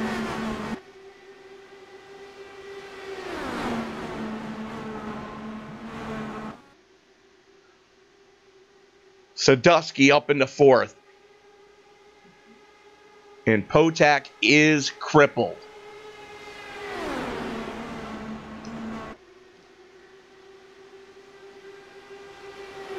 And right now he's just throwing blocks on Keith Maiato. That's only going to happen for so long before Maiato's going to try to figure out a way around him.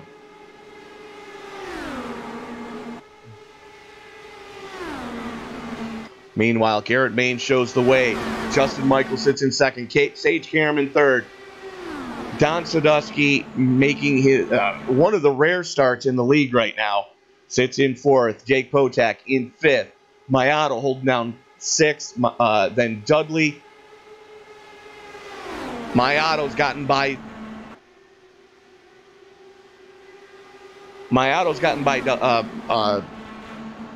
Dudley. Then you've got Brinson in eighth, Chris Walker and Nate Siefker rounding out your top 10. As Garrett Maines to the inside, and 19 thousandths of a second give that lap to Maines.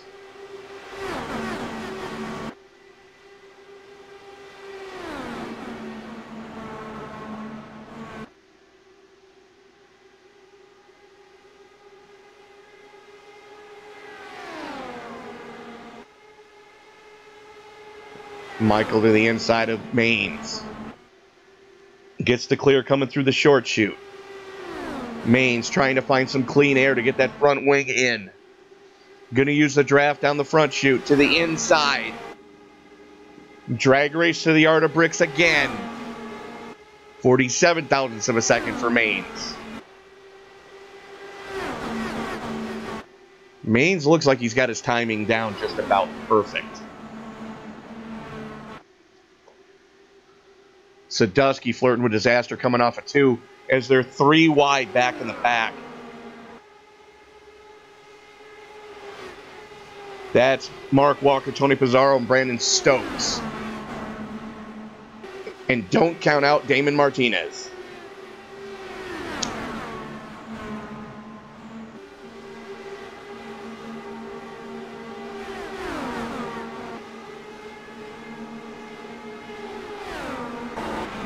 Sadusky and hang on to her, Don.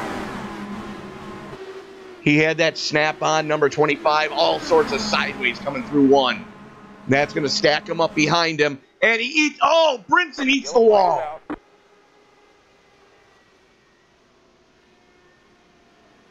Paul Crumry eats the wall. Mark Walker going on one hell of a ride. Let's watch that one again.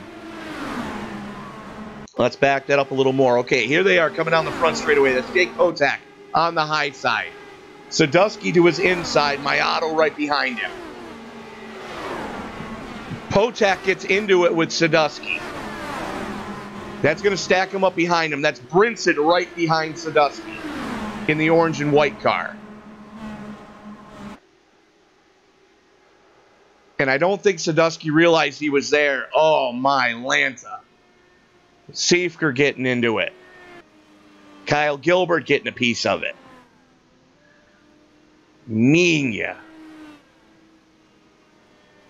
Captain Will Kirk missing wheels.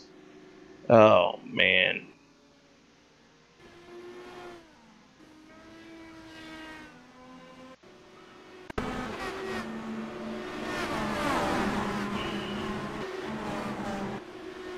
Let's take a look at the cockpit view. This is what Mark Walker just saw. Boom. Well, Doc, the last thing I remember was dirt sky, dirt sky, dirt sky, pretty nurse. Never even saw the ambulance. Let's take a look at what Paul Crumry just experienced. Here he is coming into it. He's slowing down. No, he's not. Arca!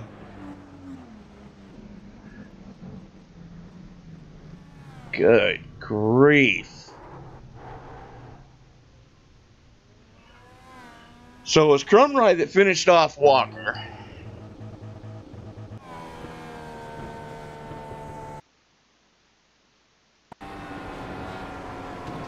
So there it is happening right in front of Will Kirk.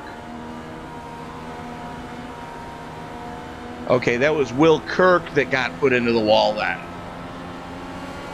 That wasn't Scott Brinson. There goes the front wheel on Will Kirk's car. Oh, man. When it rains, it pours. Gum. No, that was Scotty Brinson. I'm sorry. That was an in-car on Scott Brinson, so that was Brinson that lost the wheel.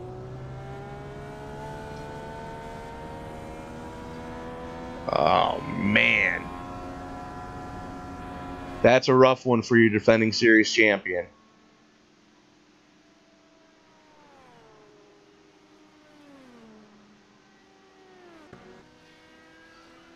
However, he did have his fast repair still in the bucket.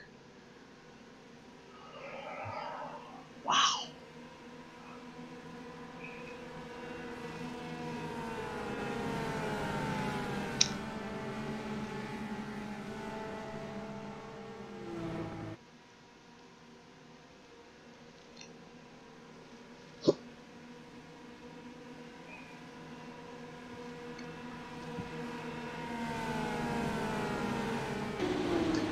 So Sam Cooper Bennett catching a piece of that one. Paul Crumry catching a piece of that one.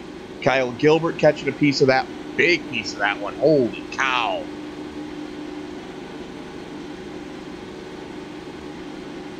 Chris Walker, that car has definitely seen better days. And there's Paul Crumry. Man, that was a hell of a ride Paul just took.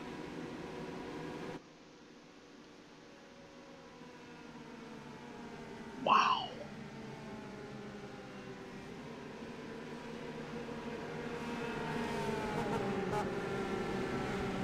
That leaves us with 19 cars left on the lead lap. Mark Walker, the last car, still being scored on the lead lap.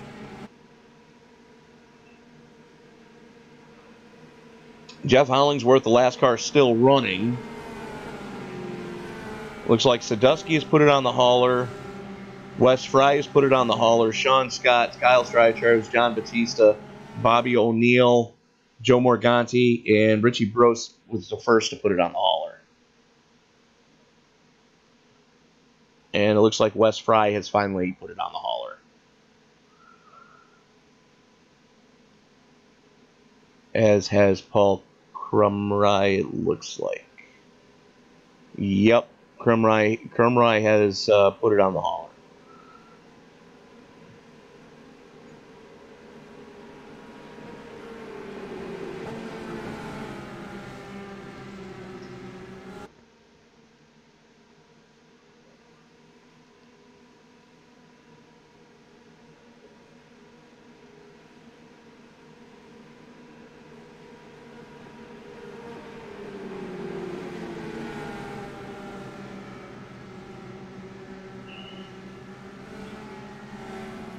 And it looks like Sam Cooper Bennett getting ready to put it on the hauler.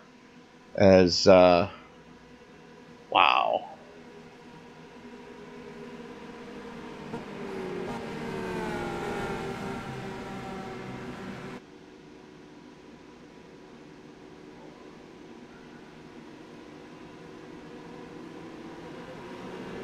Lights go out on the pace car.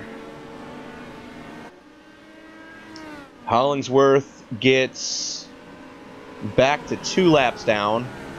So, where are we here? 19 cars left on the lead lap. Kerry Cleaver's still on pit road. Looks like 20 cars left on the lead lap as Cleaver's going to pit off sequence. Hollingsworth now only 2 laps down. The first car 1 lap or more down. Darren Main's going to lead him back to the green. Take a look at our top 5 after that one. That was a big shakeup. That was ugly. That was ugly, folks. And I just said they were getting chippy towards the back of the field, and that's what happened. Wow. Still trying to get over that one. So Garen Maines, Justin Michael, Sage Karam, Keith Maiato, Jake Potak, Tony Pizarro, Robert Dudley, Chris Samard, Nate Siefker, and Tyler Vickery up into the top 10 after having some early problems. So good on you, Tyler.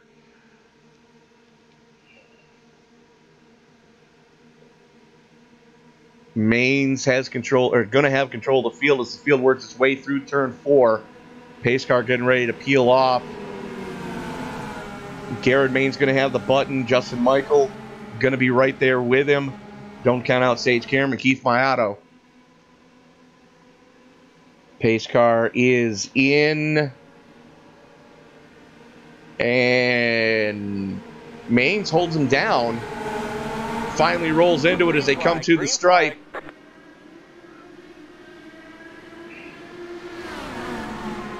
Karam throws the block on Maiato. And these guys are going to pick up right where they left off. Potak flirting with disaster on the inside of Samard.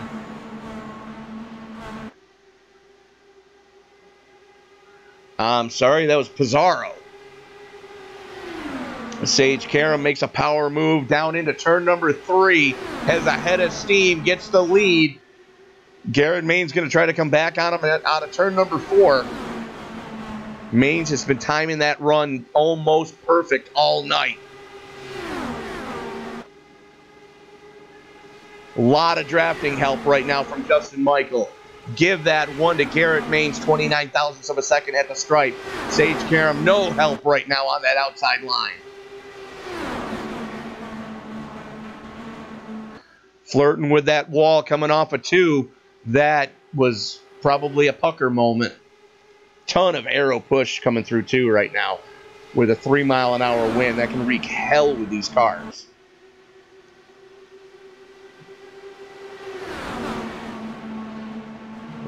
Karam with a pull down the front stretch.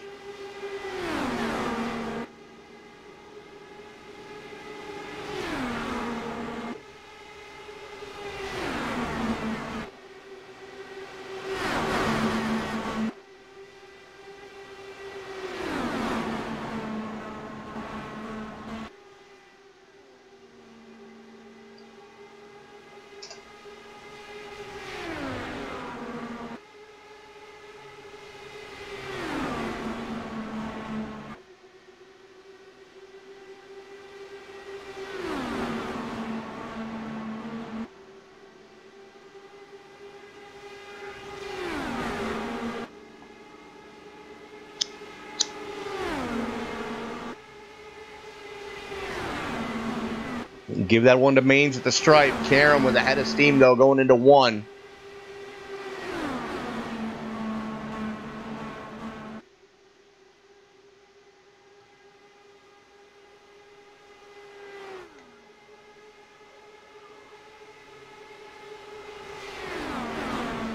And Karam with the clean air as they're getting to that point where whoever's in front is going to have the advantage. We're going to be halfway this time across the yard of bricks.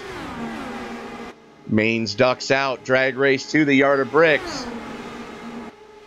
7 1/1000ths of a second for Maines.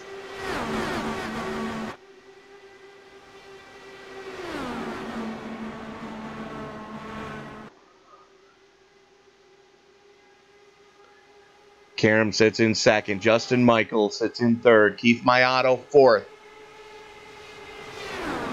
Karam looks to the inside of Maines. Gonna try to bring Justin Michael with him. Michael not close enough with a lot of aero push. Gonna have to back out of it. And he's 3 wide to the yard of bricks now. 2 1/1000ths of a second.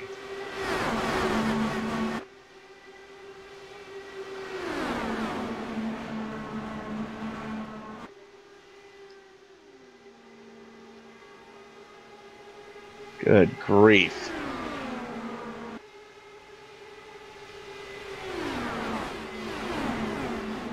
Meanwhile, back in the pack, Michael Jeans up into the top 10. After dumpster fire and train wrecks all night long, Michael Jeans going to be salvaging a top 10 as of right now. It's Nate Siefker right in front of him, working to the inside of Robert Dudley.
Justin Michael with the lead right now, starting to stretch his legs. Garrett Maines sits in second solidly. I'm going to try to get the pull down the front stretch. Working it through the short chute. Sage Karam has Keith Maiato all over his back wing right now, though.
Justin Michael really stretching his legs now. 7/10 to the good.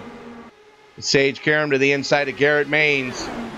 Did Maines burn all of the goodie off his tires early? Looks so.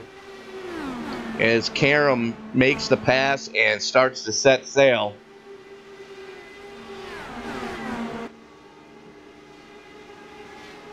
As Potak works to the inside of Maiato.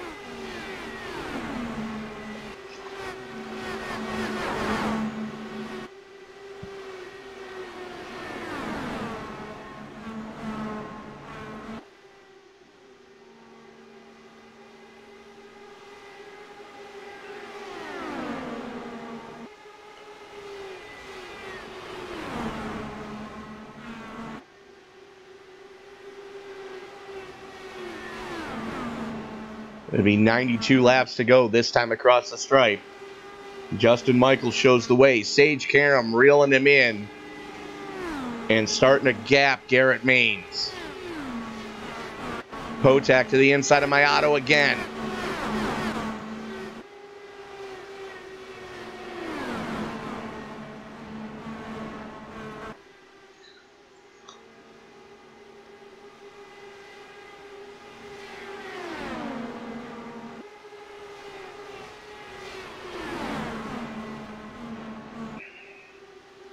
Backs off because of the arrow push as they haul into the 3-4 complex. Gets a toe down the front chute. It's going to duck out going into 1. Has help from Pizarro. Maiato able to keep it wound up on that second lane.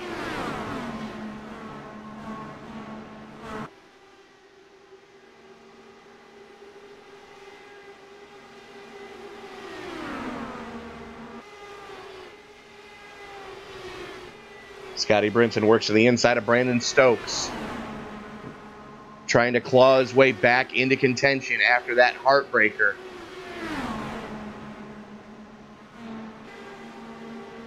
Side by side down the front chute.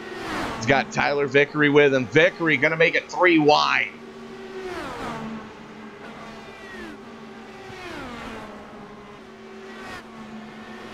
And Vickery blinking like a fat kid with lemon in his eye.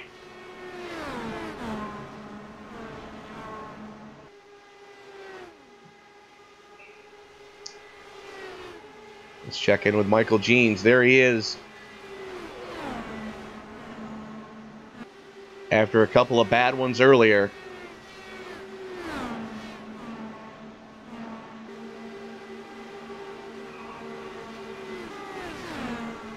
And Sage Karam has caught Justin Michael. So business is about to pick up, folks.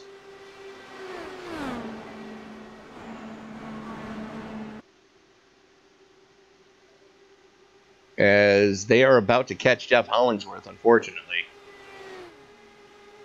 Hollingsworth looks like he might still have some damage on the number 97.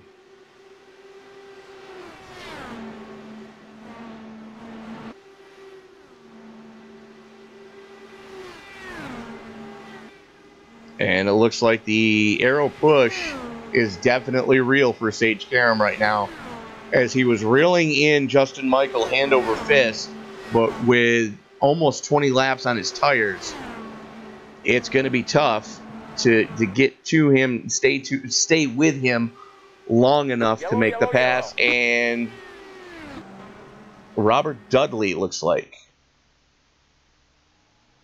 Why can I not find Robert Dudley? Where did he go? Hello? Where'd he go?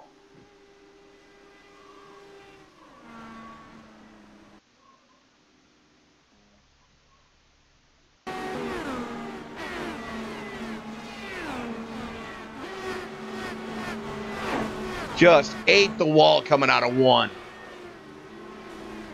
And 50-50 board slide coming through turn 2. And nice stall. Scores from the judges. 9.8, 9.8, 9.8, 7.6 from the Romanian judge. Love the board slide, love the stall, not so much on the landing. So that brings us to caution number 9.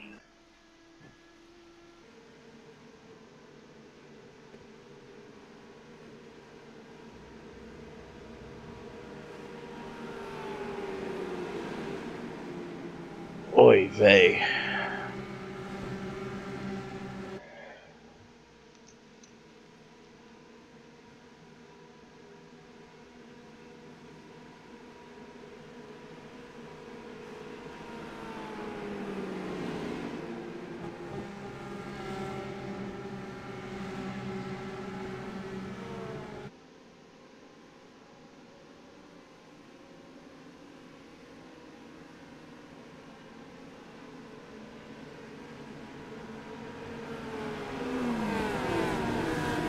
So wholesale pit stops happening for everybody right now.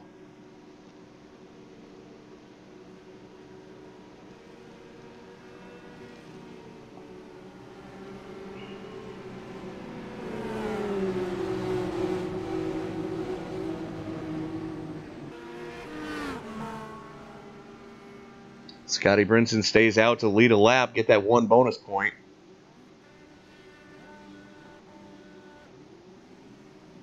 And the race off pit road, give it to Justin Michael.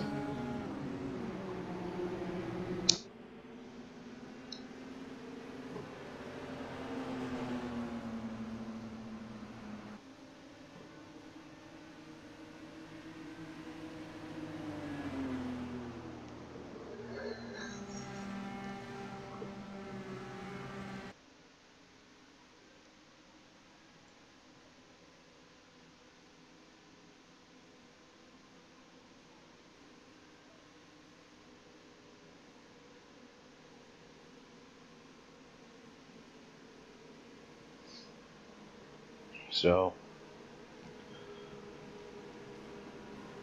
115 laps in the books.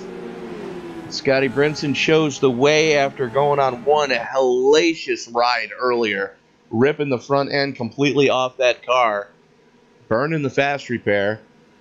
Look for Brinson to go pit side this time.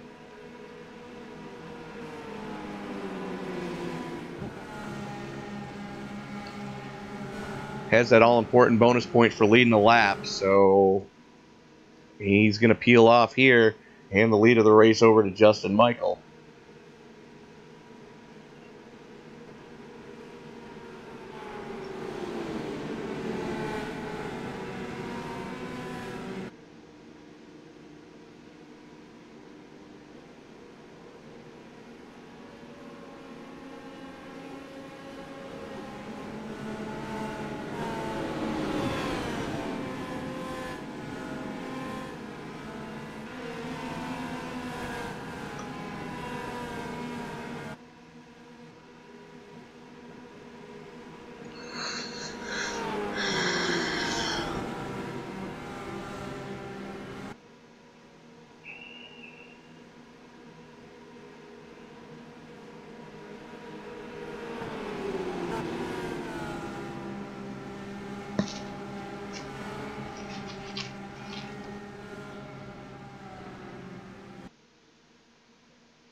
And we are going to be right back after this word from the Esports Network.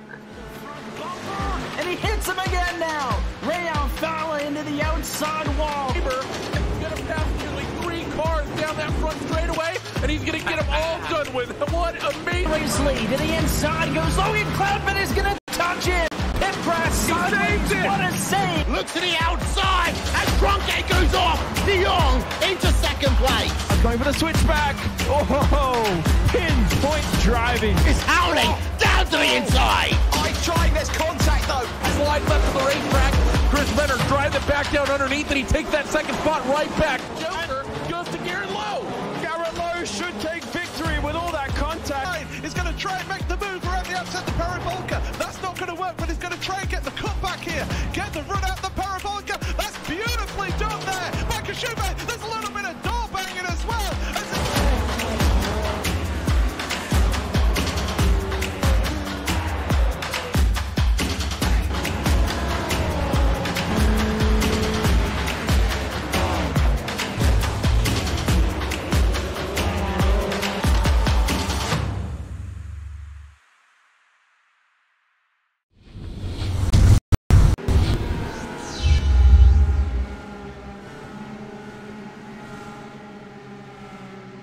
And we're back from the Brickyard. Lights are out on the pace car. Justin Michael going to have the button. Sage Karam starting outside row number 1. Jake Potak, Garrett Maines, Keith Maiato, Tony Pizarro, Chris Samard, Nate Siefker, David Martinez, and Tyler Vickery rounding out your top 10.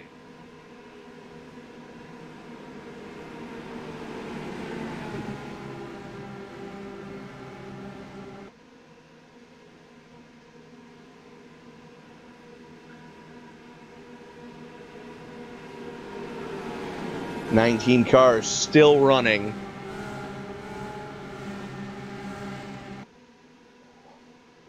The field working its way through the short chute between 3 and 4. Pace car getting ready to make that hard left turn.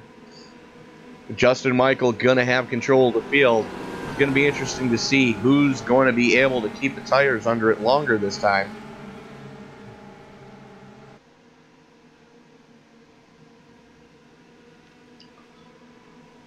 Pace car is in. Michael's had control of the field. Holds him down. Green, green, green. Green flag comes out, and we are back off and running.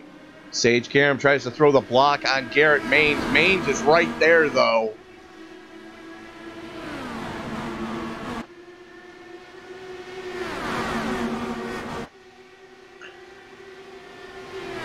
Maines looking to get a twofer here. Michael throws the block. Sage Karam with a head of steam on that high side. 2 wide going into turn number 1. Maines has to check up. That's going to let Siefker in. Potak up into 3rd. Siefker up into 4th. Maines back to 5th. He works to the inside of Siefker now. Sage Karam to the inside of Justin Michael. Karam with a head of steam as they haul off into turn number 1. Now into turn number 2.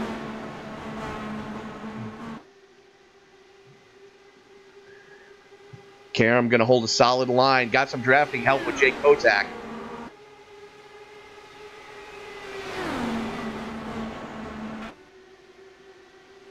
Going to try to get a run coming off of turn number 4. Might not be close enough. To the inside. Drag race to the yard of bricks. Give that one to Michael. By 12 thousandths of a second. Sage Karam gets that lap.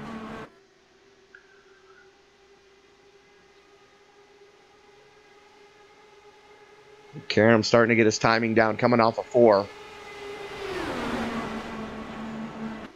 He saw what Garrett Maines was doing earlier. All he's got to do is not burn the goodie off the tires. Drag race to the yard of bricks again. Karam with a head of steam. 17 thousandths of a second. Justin Michael still staying with him, though. We heard Justin say earlier, though, the aero push is very real and very bad.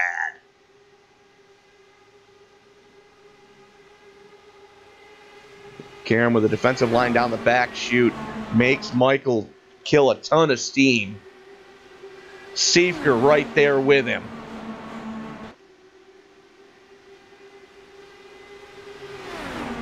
Siefker to the inside. Almost gets into... Wow. That could have gotten very ugly very quickly. Siefker with heads-up driving there to stay out to Karam.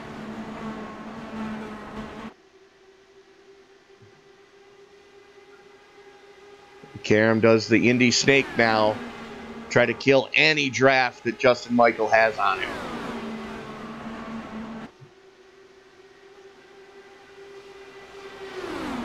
Michael right in his slipstream through 4. Karam holds a solid line.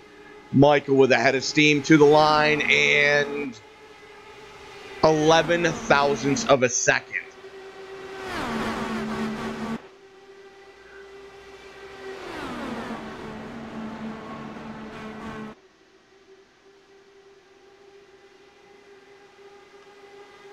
As they Indy snake down the back straightaway.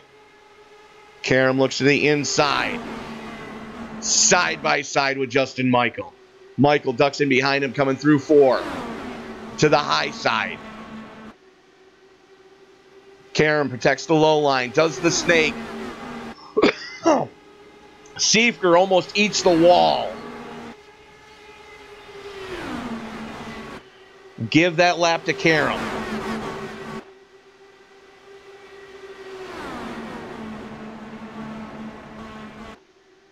Siefker just lost a ton of momentum having to back out of it. Almost getting put into the wall down the front chute.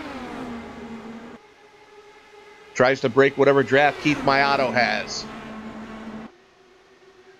Karam to the inside again.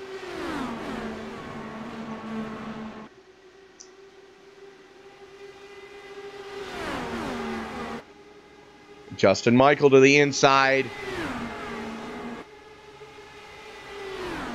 And give that one to Justin for 16 thousandths of a second.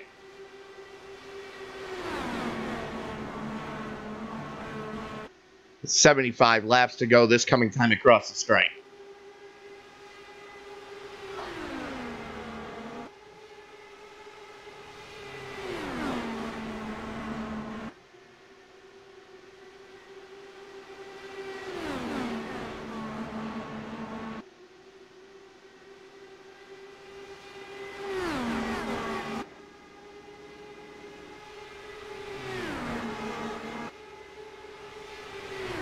These guys in lockstep. Top 3 starting to pull away from Keith Maiato.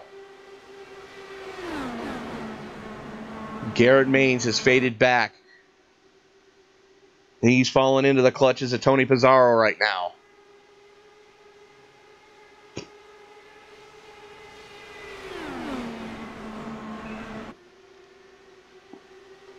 Justin Michael with all the clean air. Sage Karam sits in second.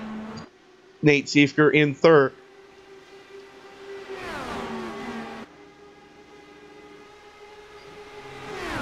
Karam with a head of steam going into 1. Side by side. Bombs it into 1.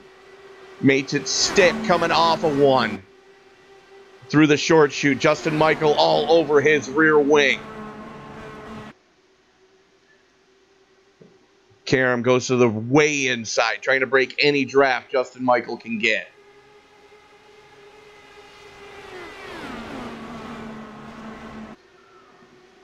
Now Karam with all the clean air.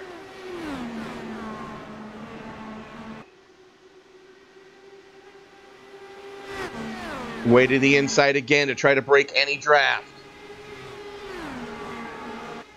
Half a second to the good for Karam that time.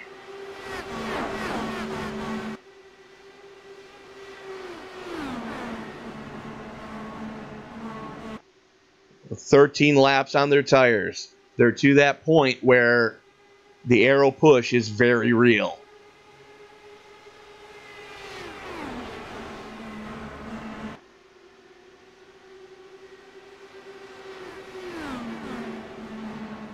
Karam starts to stretch his lead.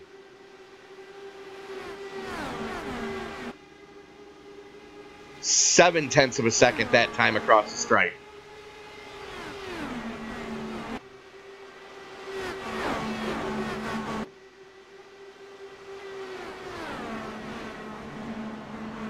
Siefker holds court in third. Strong podium finish for Siefker right now.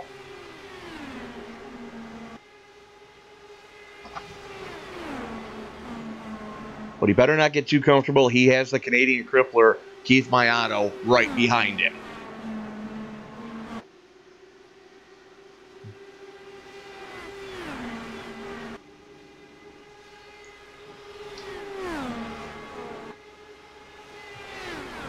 Justin Michael with a head of steam has to back out of it.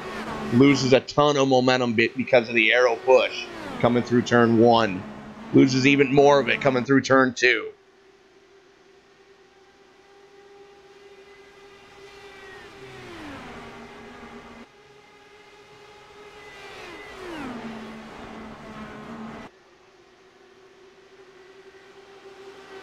It's a 3-mile-an-hour difference for Karam and Justin Michael coming through the corners.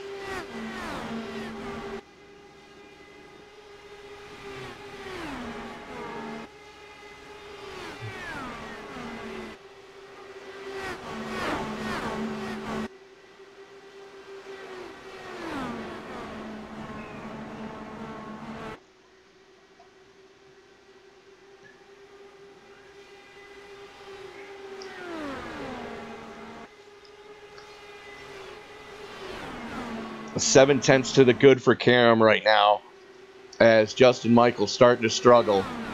Nate Siefker reeling him in. Does Siefker have enough tire to do it, though?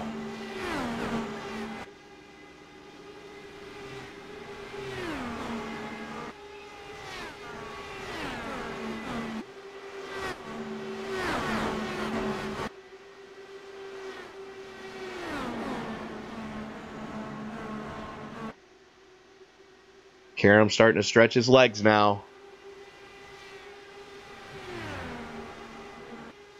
Siefker starting to fade. Siefker connection issues. Oh no.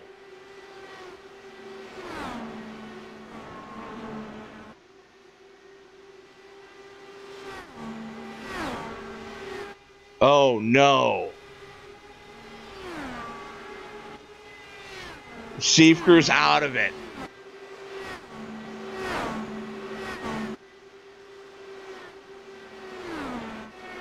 Jake Pochak right now duking it out with Damon Martinez. That's your battle for 6th.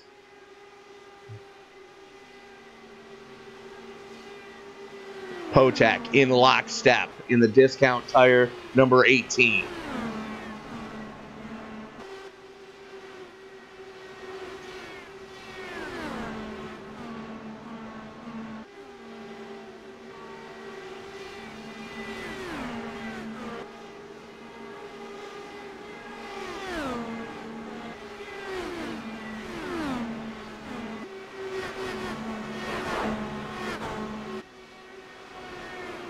Pizarro right there with Chris Simard. That's your battle for 4th. That's Keith Maiato directly in front of him. Maiato with the podium. Simard sits in 4th. Pochak in 5th.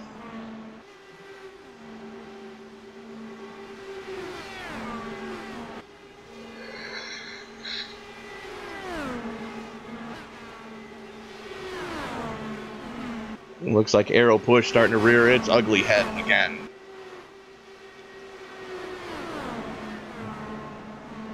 Simard can get to Maiato, but loses a ton of momentum once he gets to him.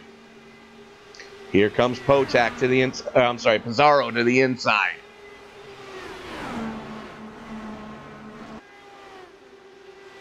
Samard keeping it wound up on the high side.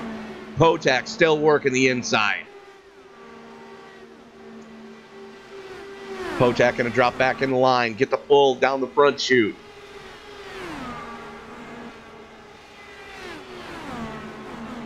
Samard still hangs on.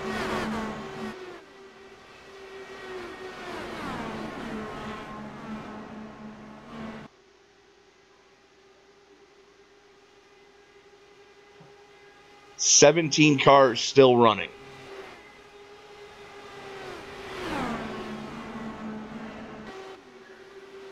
Pizarro still looks to the inside of Samard, bombs it into turn number 4. Samard all over his rear wing. Gonna get the pull down the front chute and gonna stay behind him. Samard might be going into fuel conservation mode.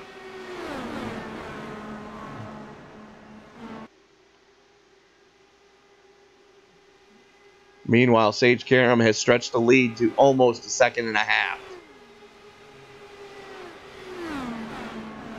Field starting to get strung out again.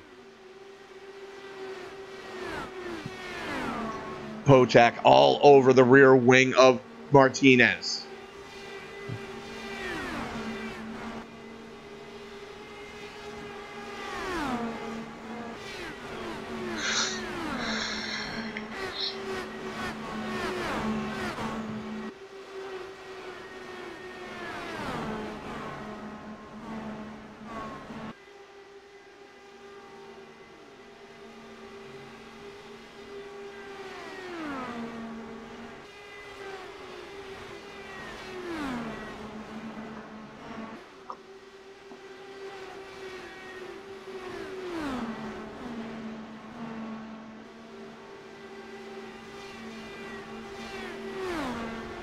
"24 laps on their stints."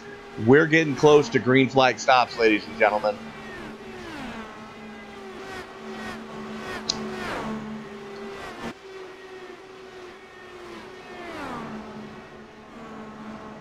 Sage Karam, a second and a half to the good over Justin Michael, who sits in second. There's Karam. There's Michael. And we take a look at Justin Michael. Watch coming down the front chute. You'll see Keith Maiato there. That's what 2 seconds looks like between second and third.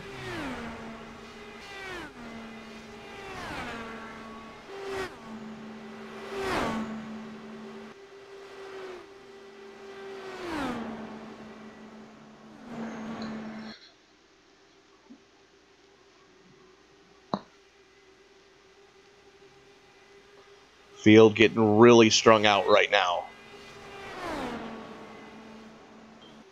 Scotty Brinson has connection issues.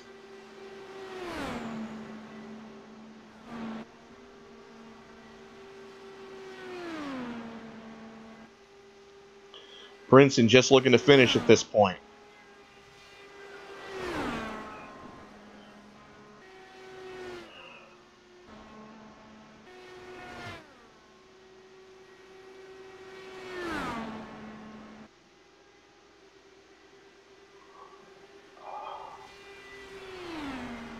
Connection issues starting to rear their ugly head again.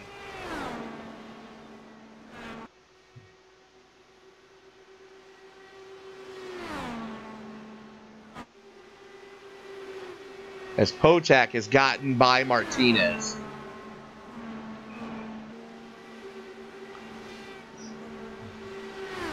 Let's see who's going to be the first one to blink and bring it pit side. This is your battle for 6th.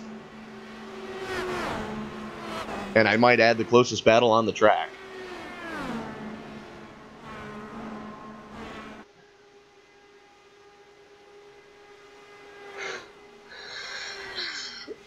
Martinez may have worn all of the goodie off the tires of that breast cancer awareness number 13.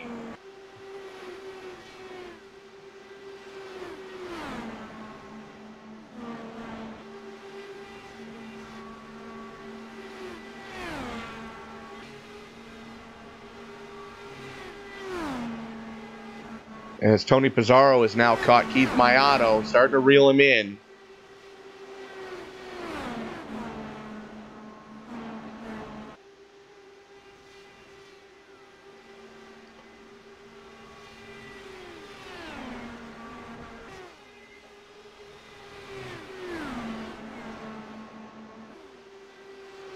And green flag stops have started.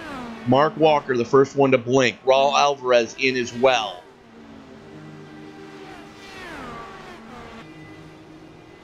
Sage Karam's in.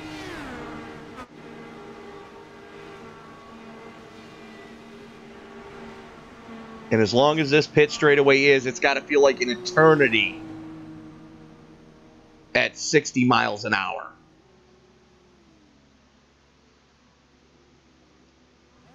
Justin Michael has control. 1.7 seconds to the good over Keith Maiato.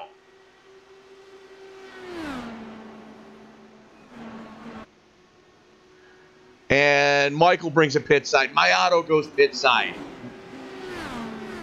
Pizarro stays out. Samard stays out.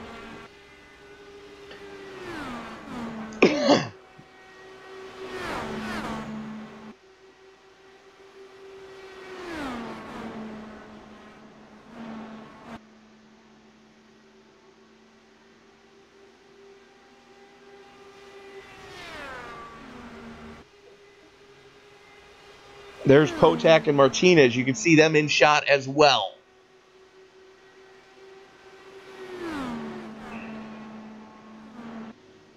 How much longer are these guys going to try to go?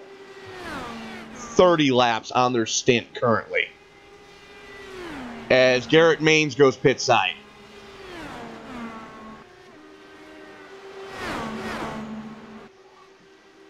Tyler Vickery is pit side.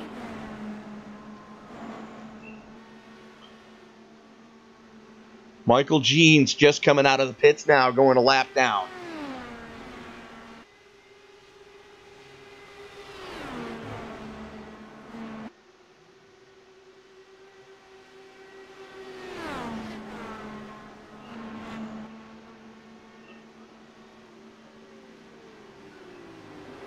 Pizarro bringing it pit side. Samard, Potak, Martinez now going pit side. Sage Karam just coming out of turn number 2. And look who's right behind him.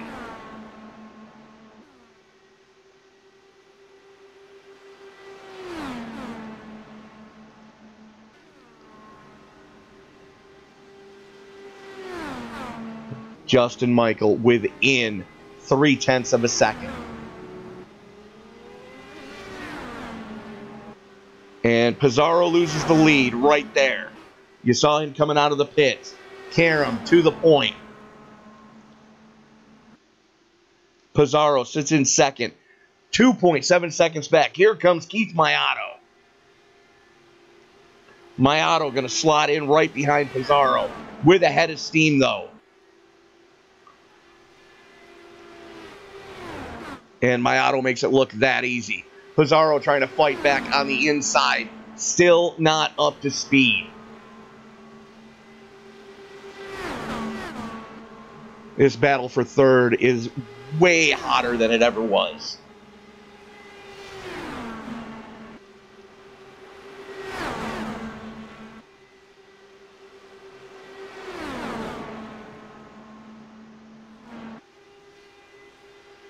That's Maiato, Pizarro, and Chris Samard in lockstep right now. Samard with a head of steam going into turn number 3. Not going to do anything crazy. Knows they're still not within 50 to go.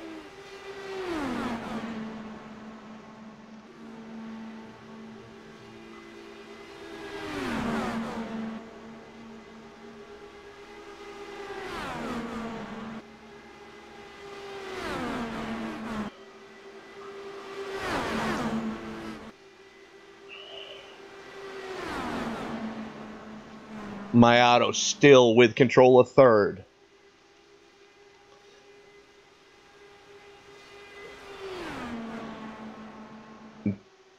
But watch this one.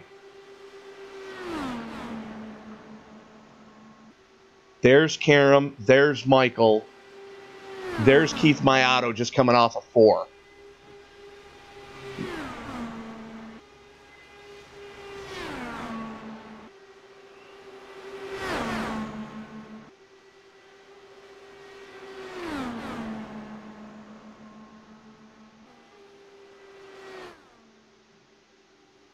Michael looks like he's in fuel conservation mode right now, as Maiato and crew are starting to reel these guys in.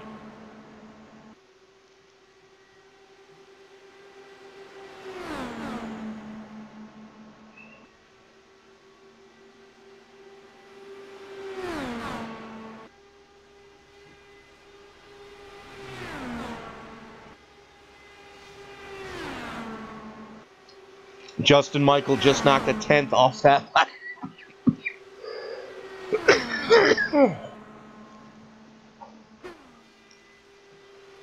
Excuse me. Justin Michael knocked a 10th off at the stripe.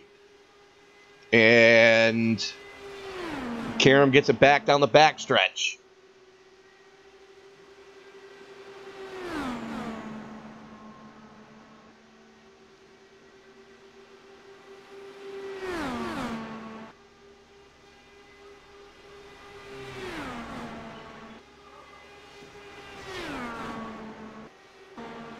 Samard getting a twofer going down the front chute.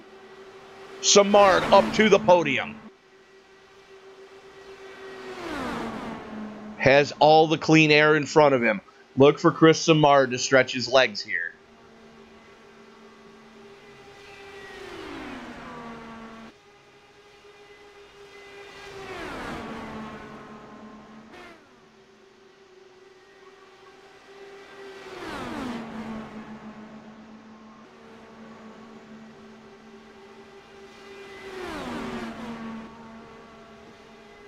Keith Maiato still in lockstep, getting a good toe, dives it into turn number 1. Samard saw him coming, lets him go, gonna duck right back in behind him, gonna get the pull down the backstretch.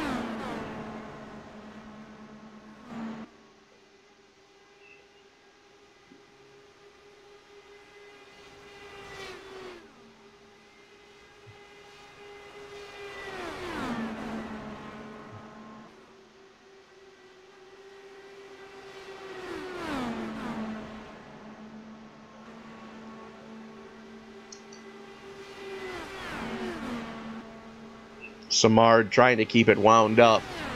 Maiato has the podium.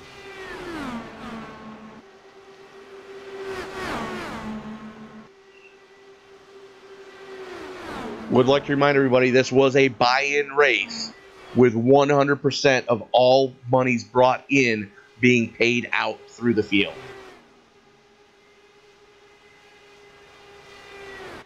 As Justin Michael starting to reel in Sage Karam again. Gained the 10th down the backstretch. Karam gets it back down the front chute.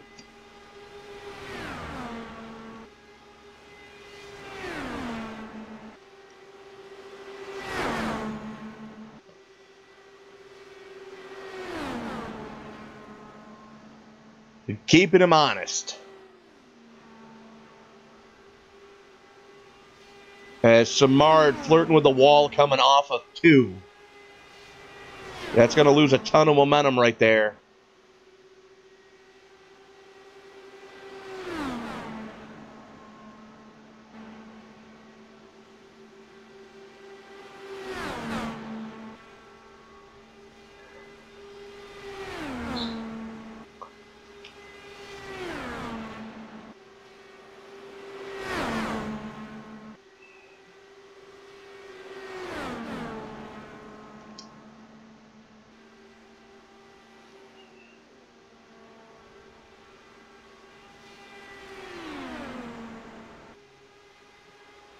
We are going to go on board with Justin Michael right now. This is what the second place is seeing.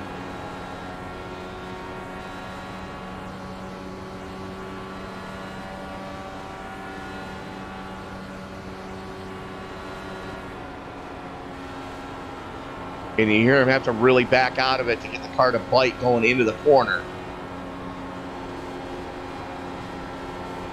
Gives up about 4 miles an hour as Sage Karam flirting with disaster with the rumble strips coming off at 2. 232 miles an hour hauling off into turn number 3, and then has to back it down to 217 to get the front to bite. You gotta think he's got to be wearing that right front flat out right now with as close as he's running to Karam. Gets a good toe down the back chute. Or, sorry, down the front chute.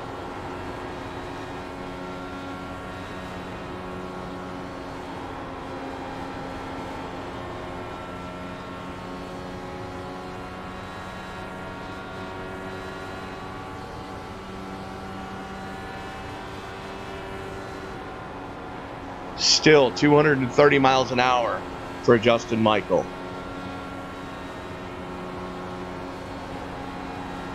Conversely, we're going to go on board with Sage Karam.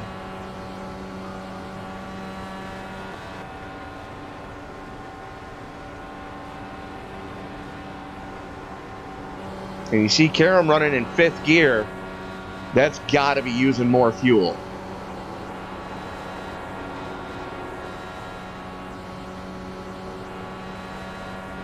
And I believe that's Jeff Hollingsworth directly in front of him. Nope, that would be Johnny Antonucci.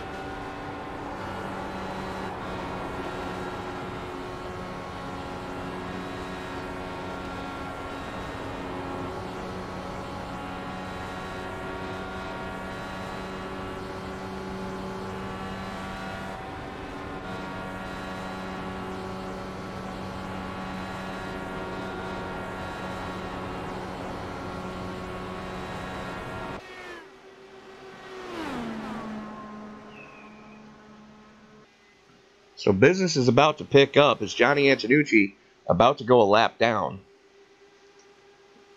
15 cars currently on the lead lap, with Antonucci being the last one.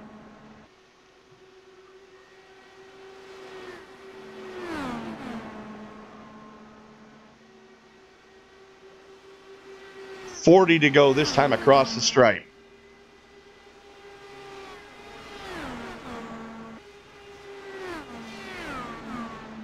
So the big question here is, where and when do you pit?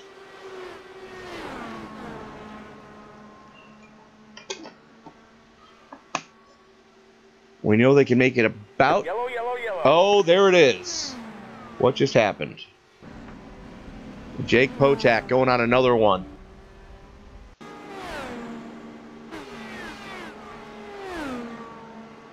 Catches the rumble strip and pushes way up. Eats turn 1 wall and... wow.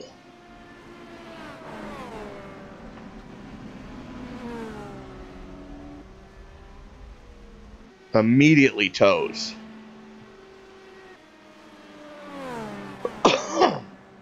Well, that's going to change things up a little bit.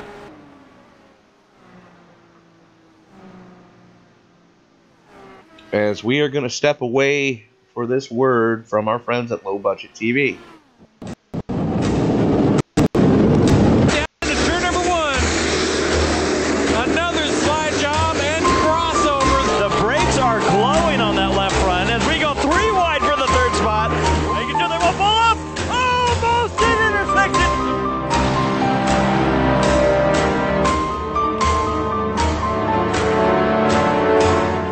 Almost pushing each other into the intersection and around.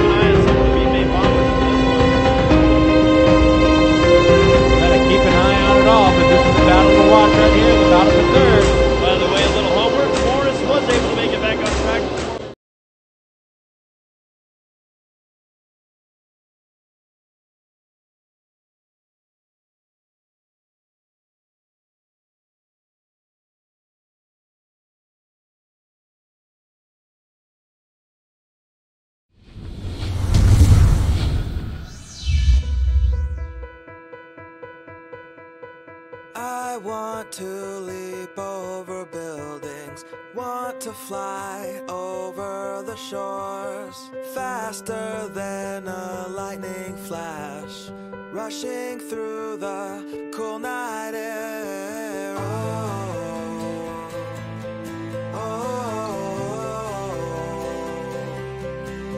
So start ignition, count to 0. I just wanna be a superhero. Hey, what's up, guys? Scott Speed here at the iRacing headquarters. Some exciting news about the upcoming Rallycross World Championship. They've got a wild card entry, and yours truly is gonna get that spot.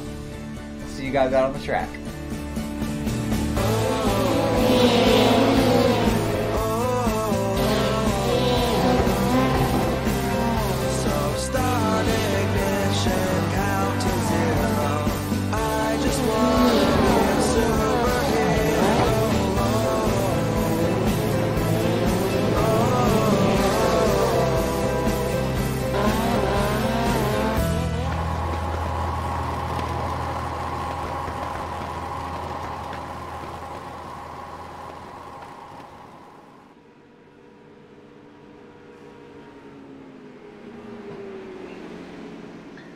And we're back at the Brickyard. Major shakeup with the pit stops.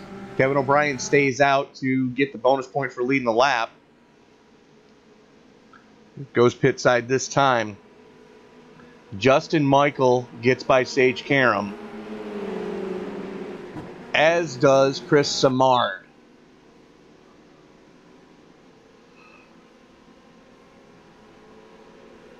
So we were wondering if Karam had burned a ton of fuel, having to run in second gear or in fifth gear like that. And it looks like the answer is an indefinite yes.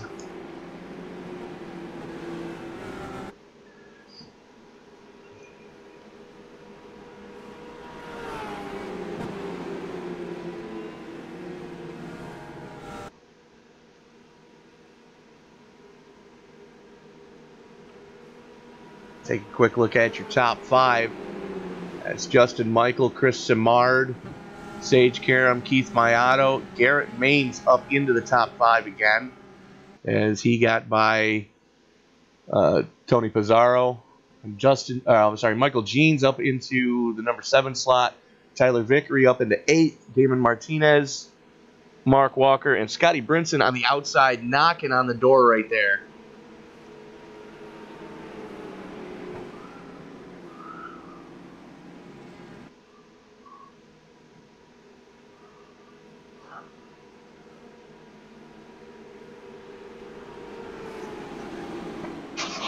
As we are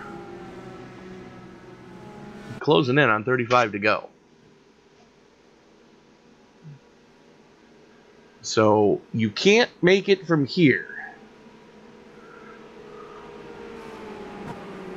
So we have not seen the money stop.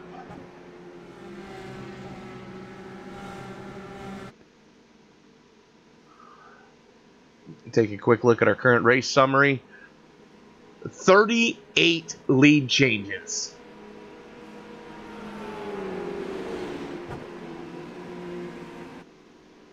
Holy cow.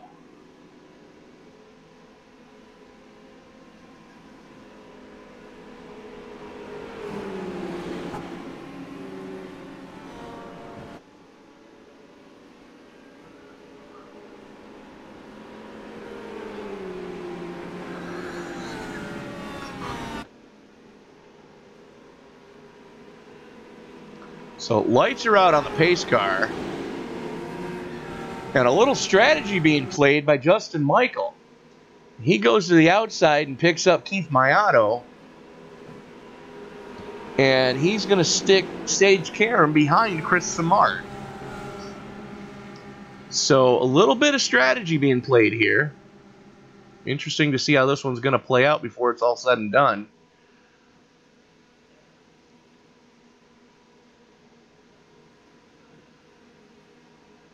As we are going to go green with 35 to go.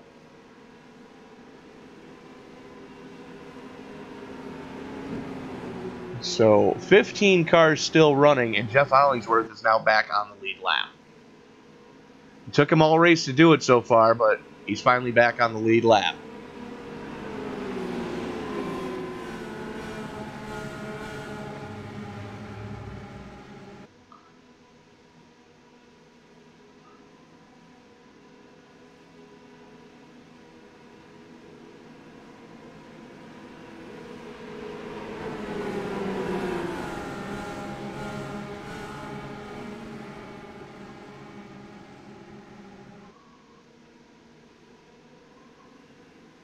Pace car getting ready to make that hard left turn. Justin Michael on the outside has the button, pulls the trigger, and we are back underway. Green flag. And Maiato asleep at the switch. That's going to give Karam the hole that he needed on the outside. Working his way on the high side on Samard. Samard and the inside.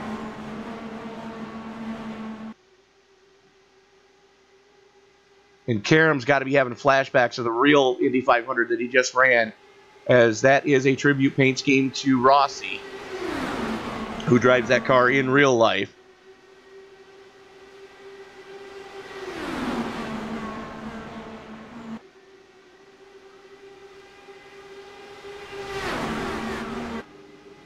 Drag race to the yard of bricks. Give that one to Justin Michael. 16 thousandths of a second. He's protecting that low line. Somebody just hit the wall hard. Scott Brinson. Oh, my Lanta.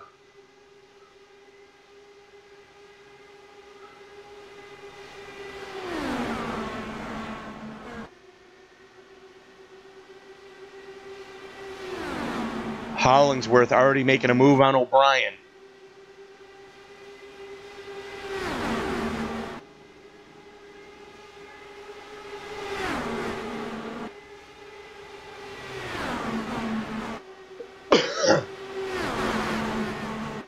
Garrett Maines all over the rear wing of Sage Karam right now, as they Indy snake it down the back straightaway. 3 wide almost.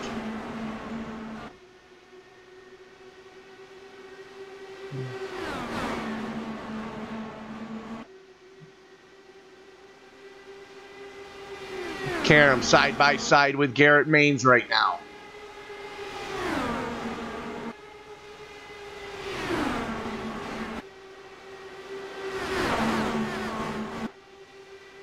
Maines up into seconds, Karam back into third.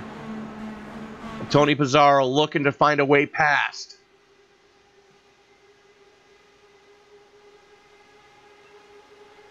Maines bombs it on the high side.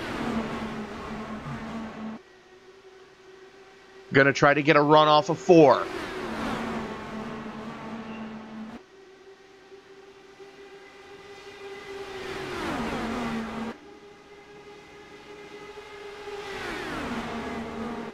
Give that one to Maines by 3 1/1000ths of a second.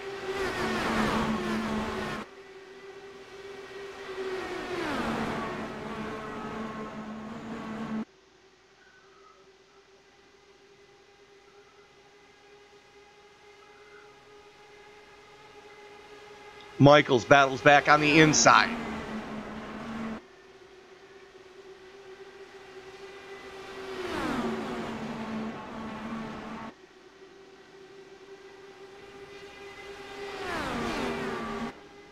Maines pops out, drag race to the stripe. Give that one to Michael. Maines still with a head of steam though. Sage Karam looks like he's falling back. Possibly going into fuel conservation mode.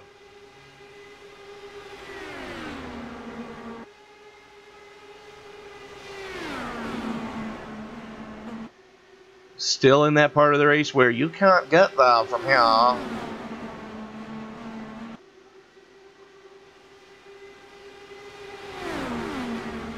Drag race to the yard of bricks again.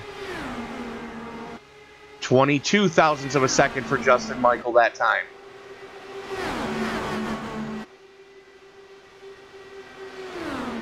It's kind of dangerous that these guys are getting their timing down this well this early.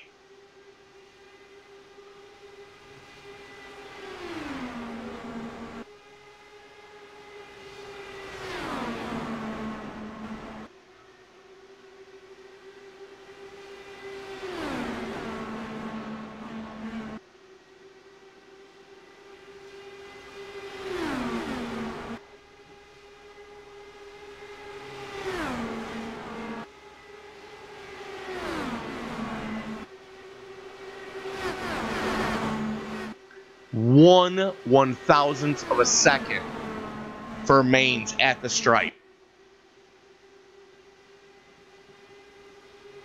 These guys are just flat getting it.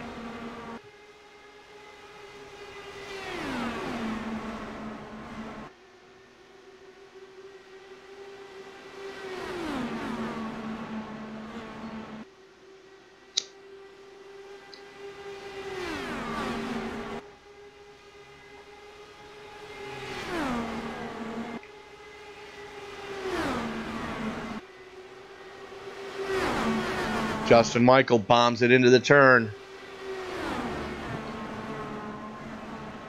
Gets the clear and sets sail. We're almost to that point where whoever's got the lead is going to start to really affect whoever's behind them.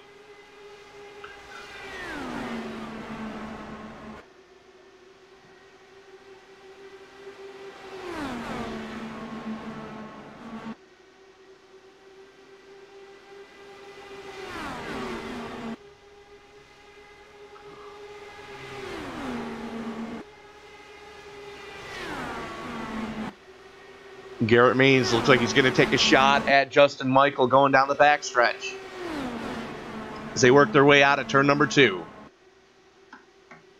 Maines not close enough.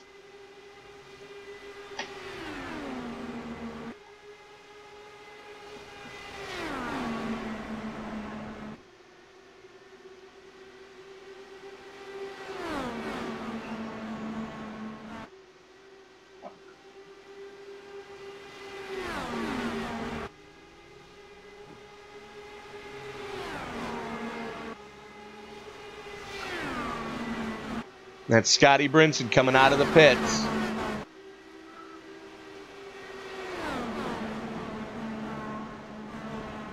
Takes it across the grass and stays low.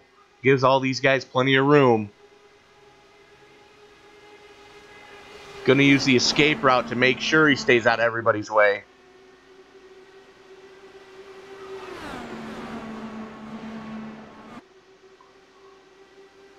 Sage Karam has gotten by Garrett Maines and now sets sail on trying to reel in Justin Michael. 24 laps to go. They are within the window of you can make it from here if you pit. However, with 14 and 15 laps on their fuel load, they're going to have to stop for at least a splash and dash. The question is, who's going to take tires? And how much fuel do you take?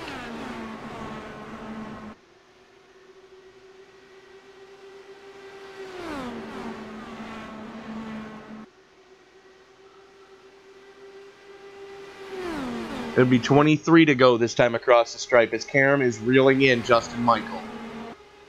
The question is, does he have enough tire to get by him?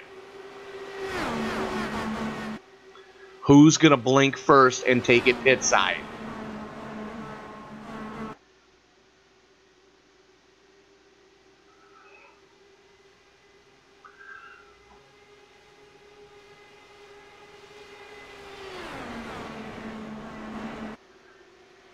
As Martinez looks to the inside of Michael Jeans through 3. Makes it stick through the short chute.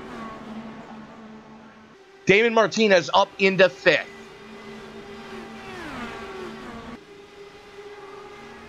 Has been battling all race long. Finally gets back into the top 5.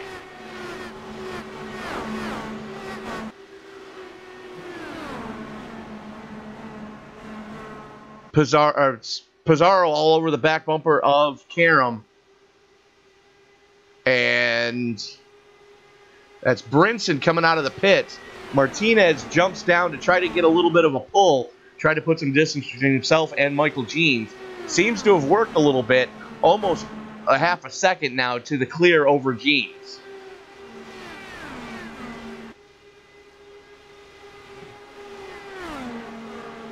Garrett Maines is fading.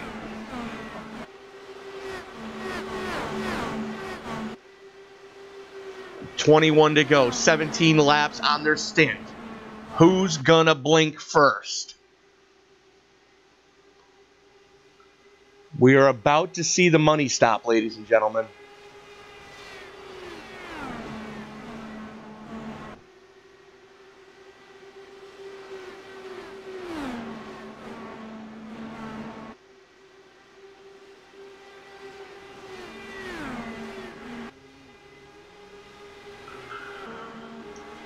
And there's Jeff Hollingsworth working on Tyler Vickery. That's your battle for 7th.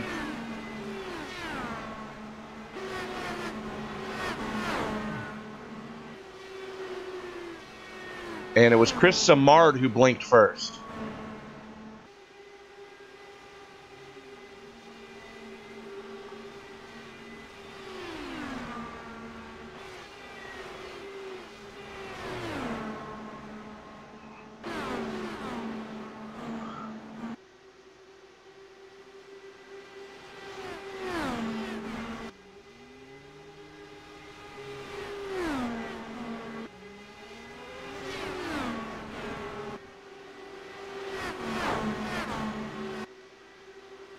Maiato has blinked and taken it pit side. Looks like a full boat and 4 tires.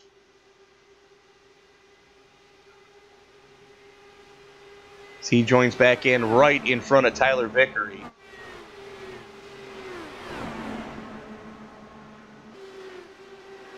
So for Mr. Feelgoods for Keith Maiato.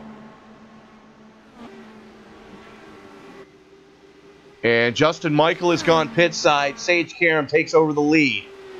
Garrett Maines has gone pit side. Michael Jeans has gone pit side.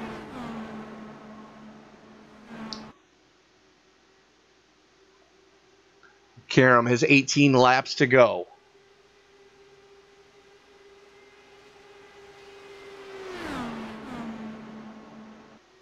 Justin Michael down and away. Partial boat of fuel. Michael Jeans down and away. Partial boat of fuel. Garrett Maines. Same thing. Karam stays out.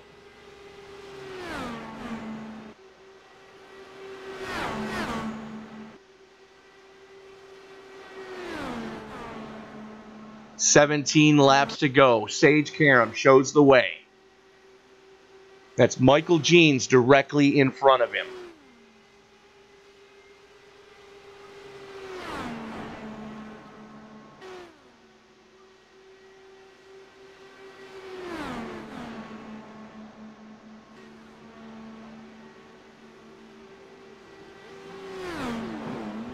And Karam brings it pit side finally. Pizarro stays out. Vickery stays out. Martinez goes pit side.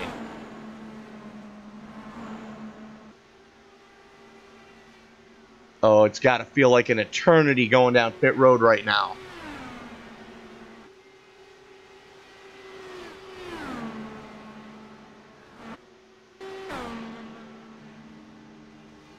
There's Justin Michael.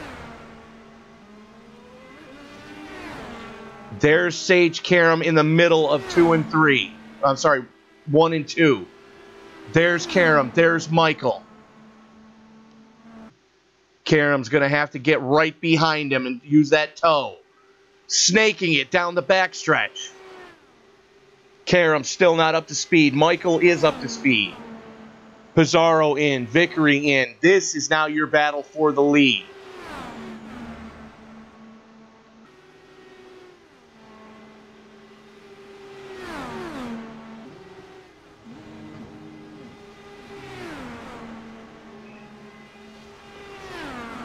Sage Karam all over Justin Michael right now.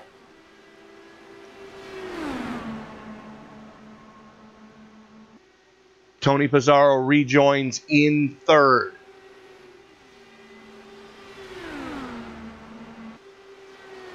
"15 laps to go.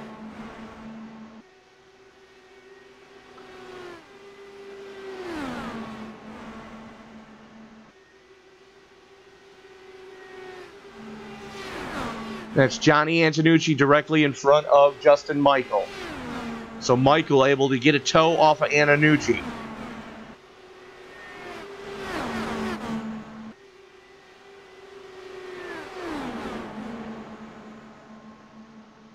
What?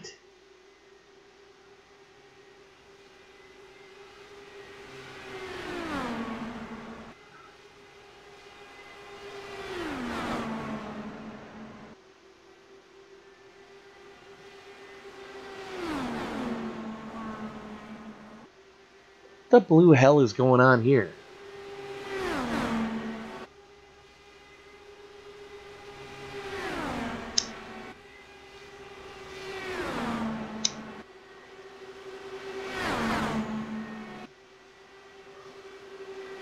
There's your top three in lockstep. Justin Michael, Sage Karam, Tony Pizarro. Johnny Antonucci being scored in fourth.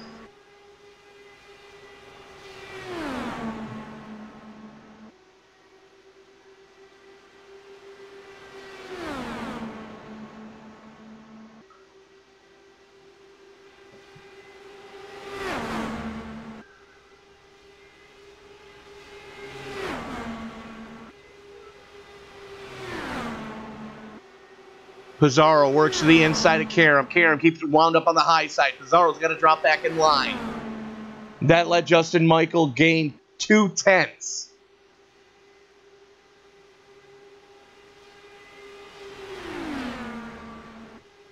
$12 to go. It'll be 11 this time across the stripe.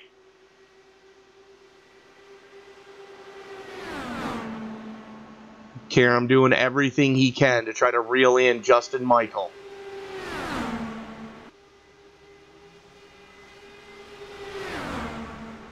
Pizarro looks to the inside again. Karam keeps it wound up on the high side, just keeps his foot flat in it.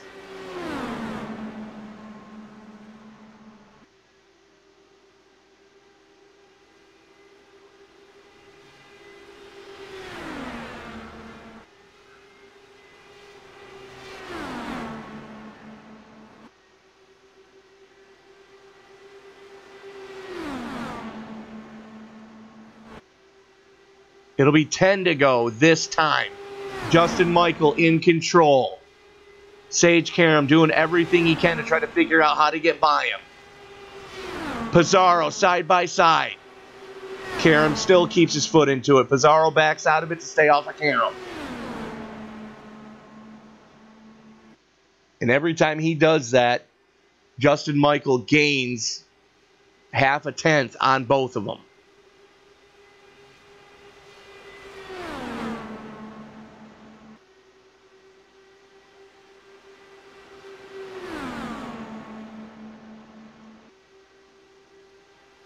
Justin Michael. Nerves of steel right now. Inches off that inside wall. Pizarro does it again. Goes to the inside of Karam. Karam keeps it wound up on the high side. Every time Pizarro forces Karam wide, Justin Michael gains 0.5.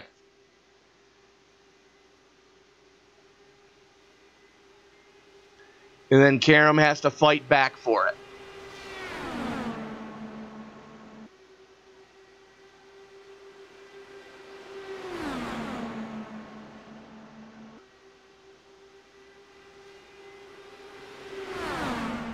Karam in the slipstream now. Pizarro does it again. I see this ending poorly, ladies and gentlemen.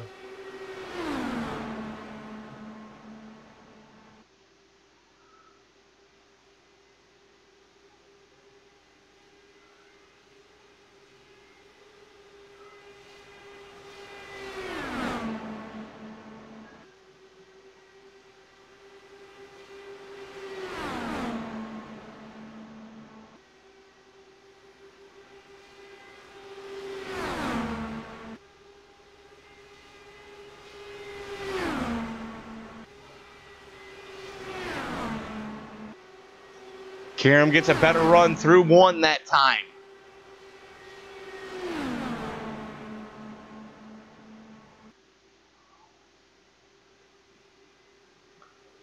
Seven to go.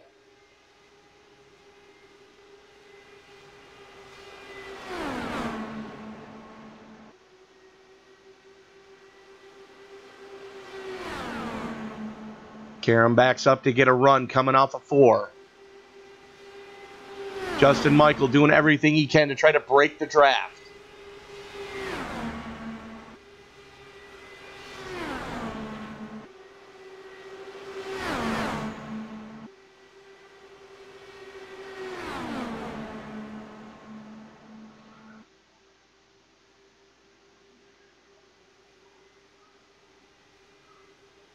Six to go.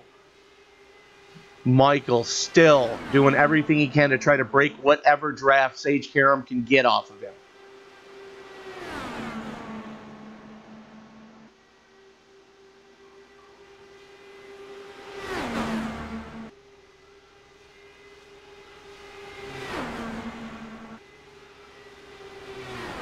Five to go.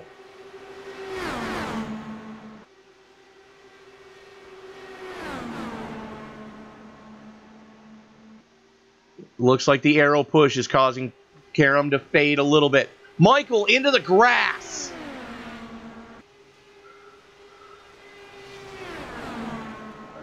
Karam may have lifted out of it to try to stay off of Michael, not knowing where he was going to end up there. That was sketchy.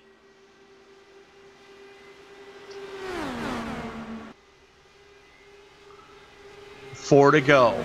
Time to show the hands. We've seen the flop. We've seen the turn. We are on the river. Who's going all in?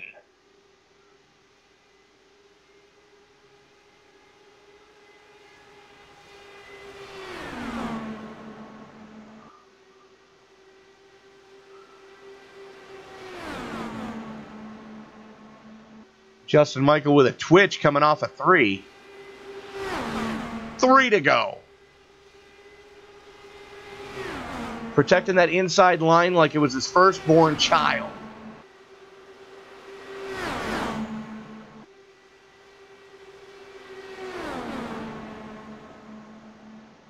Trying to cause as much arrow push on Karam as he can. Karam right in his slipstream now.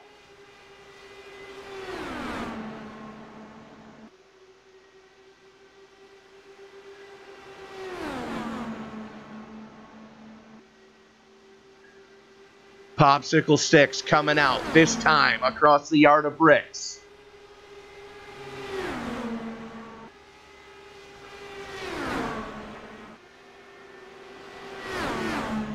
Karam gets pushed wide.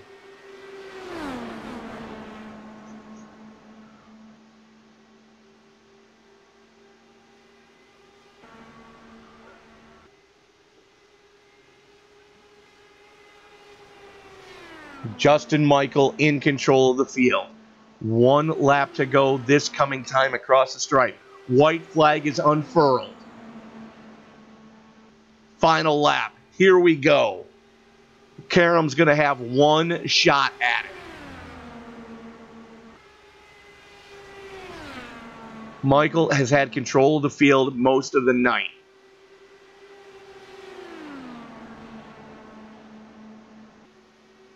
All he's got to do is just keep the car under him. Karam not necessarily close enough to really make anything happen, and I could be wrong. Still has to protect that inside line. Karam tries to keep it wound up on the high side. Karam into the wall. Pizarro with a run. Last lap dash. Justin Michael's out of gas.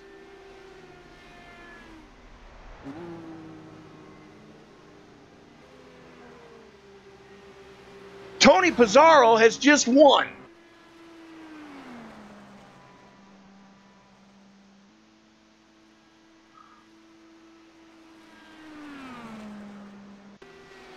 Let's see that again. Going into 3, Karam pushes high, bangs the wall. Pizarro gets under him. And Justin Michael runs out of gas coming off of 4.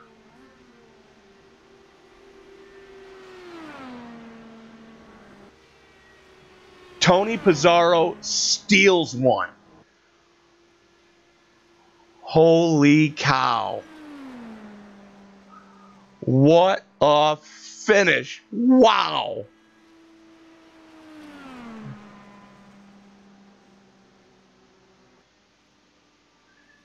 We are going to reach out right now to the man of the hour. Absolutely incredible finish. Congratulations, Tony Pizarro. Hi, how you doing? Congratulations, sir. Thank you. It was a good race. I had a lot of trouble getting through traffic all day. I actually made a pit stop early, went back to like 18th place, and got by a big wreck and worked my way. Took about 50 laps to finally get the top 5 or 4, and then I had a pretty good pit stop, got third. Just watched the show until the end there. Absolutely. Did you know what was going on when it happened? No, I thought maybe Justin felt bad that him and Sage made contact, but knowing Justin, I don't think he would ever do that, especially since it was just a racing deal anyway. But that's what I thought happened. In my wildest dreams, I didn't think he ran out of gas. Yeah, he ran out of fuel coming off of turn number 4, and you were there to capitalize. So you talk us through that last green flag stop, sir. Well, I knew I was I think we did 2 green flag pit stops, and the first one I was a little bit early on the brakes just to be conservative, and I knew I could brake quite a bit more than I did, so I tried to do that, and it ended up being a good pit stop that chained back up to the top 2. So really the last 20 laps or so on that last run, I was just trying to save tires, and then with like 10 to go, I tried to make a couple moves on the bottom, but it's really hard to do that. And really got to the point where I couldn't really do anything, and then the last lap, it just all kind of fell into place. So that last pit stop was pretty extravagant. It was really important for the outcome there. You hit your marks perfect on that stop. I don't think anybody could have hit their marks more perfect. Joining us now, Chief Cook and Bottle Washer of the Top Fuel Racing League, Mr. Scotty Brinson. Scott, do you have anything to say to Tony before we let him go? Yeah, Tony, you're a lucky SOB. Unbelievable, dude. That was awesome. I can't believe that finish. I can't believe Justin ran out of fuel. Sage, he had a hell of I can't believe the run that Sage got there. I was like, oh my God, look at this run he's got. And he didn't make it stick on that outside. But, I told him it was worth him, taking the opportunity to try to go for it. Otherwise, he was just going to finish second. So it opened the door for you. And, dude, you've won some races here, and I've seen you win a lot of races other places. So congratulations, dude. You earned it.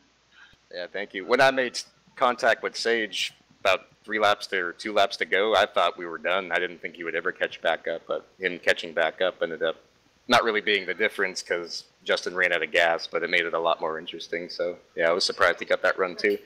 That's a TFR legendary finish right there. I won't forget that one. I had nothing to do with it. So you guys put on a hell of an ending there and hell of a show that you guys were that close after all that racing after that last green flag stop. So pretty cool finish. Good job, dude. Thanks, Scott. Good drink, some milk.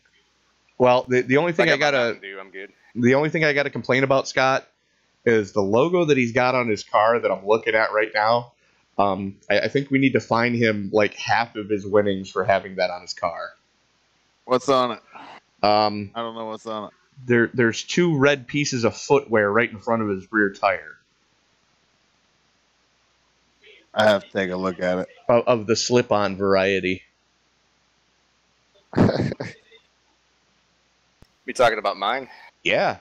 Yeah. Well, a lot of times I drive the Tide car, so the ugly Lowe's car was today. No. I'm talking about Oh, I see what you're saying now. Okay. Yeah, we need to find you half your winnings for having that on your car. As long as I still keep the win, you can take as much money from me as I. Old rivalries never die. But no, Tony. Anybody else you want to thank tonight before we let you go? I want to thank John Batista for running with me.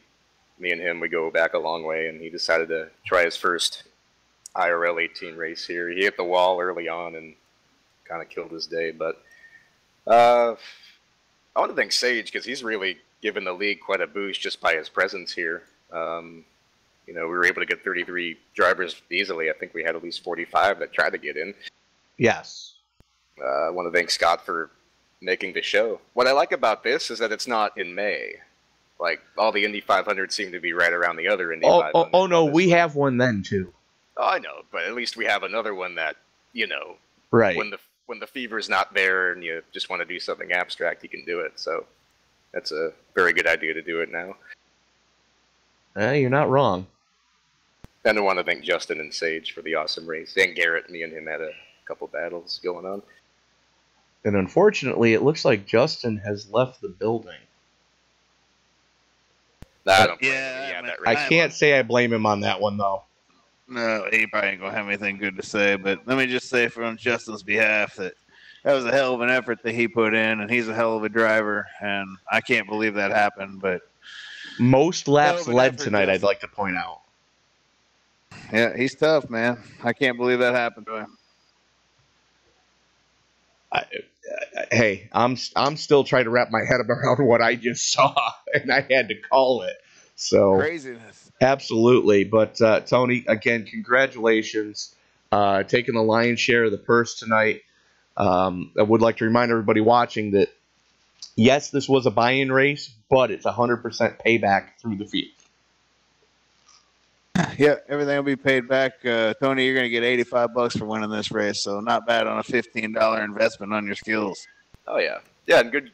It's a good idea to do it through the top 10 or 11 or 12 or whatever it is rather than 13. Just the top 3. Yeah, that way everyone can make something, Absolutely. Yeah, everybody gets their money back plus money, so. Well, again, Tony, congratulations. You were up there all night, and you're quickly becoming one of the, quote, usual suspects. Hopefully we're going to see you next week. Scotty, where are we next week? Iowa for a night race. Oh, even better. Halloween. That's a hell of a track to show up on for Halloween. So, Tony, hopefully you're able to make it for that one, and we're looking forward to seeing you in the future. Open qualifying, too, next week. Open qualifying. You heard it here first, folks. But, again, Tony, congratulations. Thank you. Fun race altogether. Glad we had those long green flag runs at the end. Absolutely. Great job, Pizarro. Yep, we'll let you get back down and celebrate. And joining us now, the man who was in second for a lot of the final laps of the race, thought he had given up second when he tagged the wall, but was able to salvage second when Justin Michael ran out of fuel. Resident alien, Sage Karam. Sage, congratulations on the podium tonight. Yeah, I mean, it's kind of rough when you spend all day, basically, racing and come up just short. But it's totally my fault. I mean, every calculation I made during the race with fuel, I used, a computer program to check my fuel to see how much I need to put in to make it to the end. And even, we had Sean running numbers and everything was coming out to the same numbers.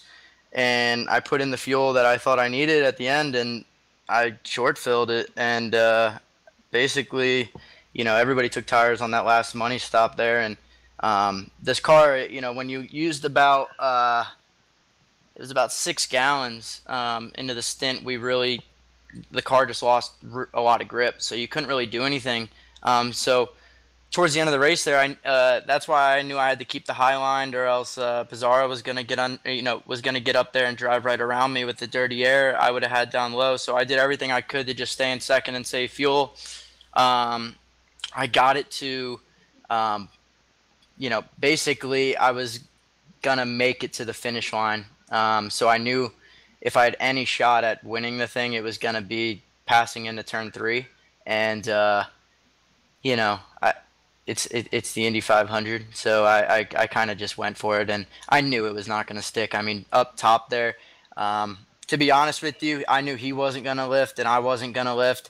And it was either he was going to push up and hit me or I was going to just mow the wall down like I did. And even when I mowed the wall down, I just kept my foot in it and, you know, got it to the finish line. And then I see Justin ran out of gas. And if I would have known that, I wouldn't even have tried to pass him. But, you know, that's the beauty of racing. You just never know who's going to win until the finish. So congrats to Bizarro because, you know, he drove well all night, was in the right position to pounce when, you know, others weren't. So it was a fun race, man. I mean, I had 0x the whole entire race, and on the last lap, 2 to go, I got Pizarro hit me going into 1, and I got 2x for that, and then got a 4x for the wall contact. So the whole race, drive 198 laps, 0x, and the last 2 you get to 6. It's kind of frustrating, but a lot of fun. You know, I needed a good result. I haven't had a good result in so long, and I'm just happy I finished and still had a fast repair at the end of 500 miles. I mean, that's pretty cool. Well, look at the bright side. You've got a lot of training in your pocket right now for this coming May when you climb behind the wheel of the real world car. Yeah, I mean, it was really funny. Like I did a lot of qualifying practice for this race, and then it literally went down the drain because I didn't even know there was a different setup for qualifying. So everything I did really didn't do anything. And somehow, you know, I still got it on pole, luckily. And then, you know, I came into the race. I didn't do a lot of traffic running. And once I got in the race, it was pretty crazy, like, actually how close it was to the real thing, like, as far as the feeling of the cars. The only thing that was not realistic at all was that people could hold the high line. Like in IndyCar at the 500, if you pop on somebody going into 1 or 3, like the guy in front just bails out of it because he just knows that if he tries to hold it up there, he's going to be in the marbles and gone. So that was the only complaint I had about it being realistic or not. But other than that, like I was using the same line that I use in traffic that would work for me. And a lot of guys, like when they fell back to like 4th or 5th, would really start to struggle when the tires went off. And that's when I thrived. And I could go back as far as I wanted and could just like pass like I was on new tires whenever I wanted. So I had fun. You know, I mean, it was good. It was a good time. I'm glad I did it. I'm glad I finished well. And I made more money than I put in. So I can't be complaining. All right. Well, Sage, again, congratulations on the podium. Hard-fought podium all night long. And we did notice that, you know, as the goodie started to get worn off the tires and others would start to fade in dirty air, you were able to capitalize and get up into second and start to reel in whoever was leading at the time, who had started to check out prior to that. And then, unfortunately, caution would usually come out. Yeah, I mean, it was interesting because even when you had clean air, like when you got to like 5 gallons, 6 gallons left in the tank, or no, a little bit more than that, like 8 gallons left in the tank, you really, really lost the car, and it would lose overall grip. It would lose front and rear grip, and I knew that, and I was just really comfortable with it, and others weren't. And I like a loose car around Indy, like in real life, and the car would go kind of loose. And that one stint, like I had the lead, and we went green for a long time and had green flag stops, and like later, like late in that stint, I pulled out like a 1.5 seconds lead just because, you know, I wasn't lifting. Like the car was just feeling comfortable to me, and it wasn't, you know, I know it wasn't like a comfortable car for the, you know, somebody that's not comfortable with a car that doesn't have a lot of grip. So I was driving that thing on edge, but at the same time comfortably on edge, and I was just hoping the whole race was going to go green and we could just do green flag stops all day long. But, you know, that's not racing, and you know, I just have to work with what you got. And, you know, I guess I guess I got to bring my engineer from IndyCar over to do these races with me to tell me the right fuel numbers and stuff, because that's like 3 races now where I've just completely bended on that. Well, for what it's worth, iRacing, the way it calculates the fuel mileage is a little bit different than real world. I've noticed that, especially in some of the cars where you know that you're your window of pitting on a full boat of fuel is, 17 to 18 laps, and somehow in iRacing you're able to go 25 to 26. So that might or might not help, depending on the situation. But moving forward, next week Iowa night race on Halloween. Talk to us your thoughts on that one. I love Iowa. I always loved Iowa. That's my what's it called? It's my first podium in real life IndyCar. So I've won there in USF 2000, won there in Star Mazda, won there again in Star Mazda the year after that, won there in Indy Lights, and got third in IndyCar. So that track's a pretty good one for me. All right, fair enough. Now, the BOFA Indy Classic League this coming Sunday is Sam Cooper Bennett joins us in the booth. That goes to Milwaukee this coming week. Hopefully iRacing plays nice this time and lets us actually get that race in. Your thoughts? I don't know if you've tried the setup yet or not at the mile, but your thoughts on going to Milwaukee Sunday? Haven't run it with the Lotus yet, but love that track. Won there in Star Mazda twice, won there in Indy Lights, qualified third there in IndyCar. Car broke down, so another good one for me. Well, I'll give you a hint when you do get in the car there. Fourth gear and let it eat. Yeah, the cool thing about Milwaukee is it's a driver's track. It's like a road course that's an oval, and I know a lot of IndyCar guys in real life right now are really upset that it's in the state that it's in right now, and isn't going to be on the schedule, and really isn't like a track much more anymore. So it's a shame because that place is a great track. Absolutely. Scott, anything you want to add? I just want to congratulate Sage on his finish there. He drove a hell of a race, and I expected him to win this race. I kept seeing him on the standings there, being in first place after I was pretty much in the back, and I could mess around with that kind of stuff. I expected him to go on to win, but you ultimately had a pretty damn good finish here, man, and I thought you were going to make that run stick on the outside and pass him, but either way, dude, you still come home second. Yeah, it was a good day. I can't complain. I had a lot of fun. It's the first time I finished the Indy 500 in freaking four years. So I'm just happy I finished it. And, like you said, it was a lot of fun. I had a good day. I know Damon had a fun time as well. Sean, not so much. But, we're all learning here, and we're all having fun. And there's a lot of good guys in this sim league. So, to come home second anytime, no matter what race it is a win. And you mentioned a good point. Man. You mentioned a real good point about Damon. SKM did put two cars in the top 5 with Damon finishing in 4th.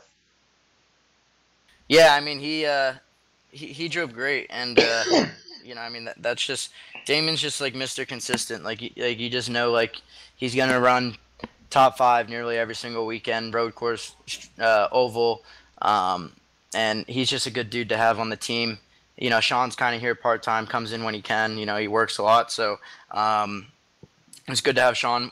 I know he wanted a different result, but it was cool to see him stick around and, try and help out with the fuel numbers and stuff and still help out. So just got a lot of cool guys on the squad here, and just wish we could have capitalized on a W, but we got next week, so we'll look forward to that.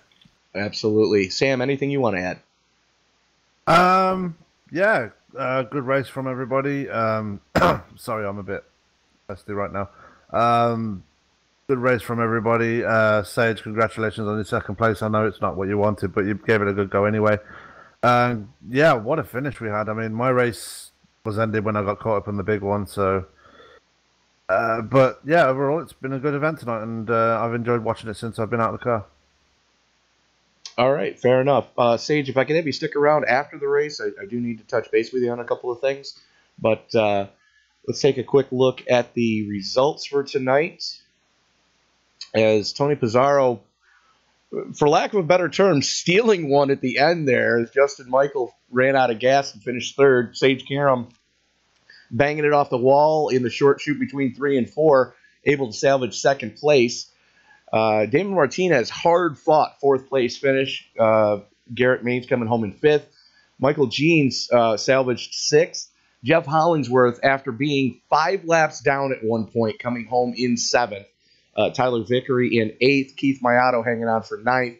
Kevin O'Brien in 10th. Mark Walker coming home in 11th. Raul Alvarez in 12th. Chris Simard 13th. 14th going to the Jersey Jet, Johnny Antonucci. Scott Brinson, not the finish you were hoping for, coming home in 15th, but for what it was, you did get wreck of the night, Scott. Jake Potak coming home in 16th. Robert Dudley in 17th. Brandon Stokes in 18th. 19th going to Nate Siefker. 20th to Captain Will Kirk. Kerry Cleaver coming home in 21st. Sam Cooper Bennett 22nd. 23rd going to Kyle Gilbert. 24th to Chris Simard. Paul Crumryan 25th. Don Sadusky in 26th. Wes Fry 27th. Sean Scott 28th. 29th going to Kyle Streichars. John Batista in 30th. 31st going to Bobby O'Neill. 32nd going to Joe Morganti. And rounding out your starters is Richie Brose in 33rd. So that is going to about do it for us tonight. We will be back tomorrow night. Sam and Scott will be at Martinsville, if I'm not mistaken, with Somo. Talladega. They're at Talladega next week. Okay, that's right. They're a week off. So we will we'll be at Talladega tomorrow night with Sam and Scott for Somo. Saturday, I will be back with Major League Esports Catalyst K&N Series from Martinsville. And then Sunday, we will be at the oldest oval in the North America area with the Milwaukee Mile, with the BOFA Classic Indy Series with the Lotus 79. That is going to do it for us tonight. For Tony Trapasso saying thank you to everyone. Mr. Scott Brinson, thank you for putting on a great event. Sam Cooper Bennett, thank you for all your help. We will see you next time, folks, and stay safe. Have a good night, everybody. Doodles.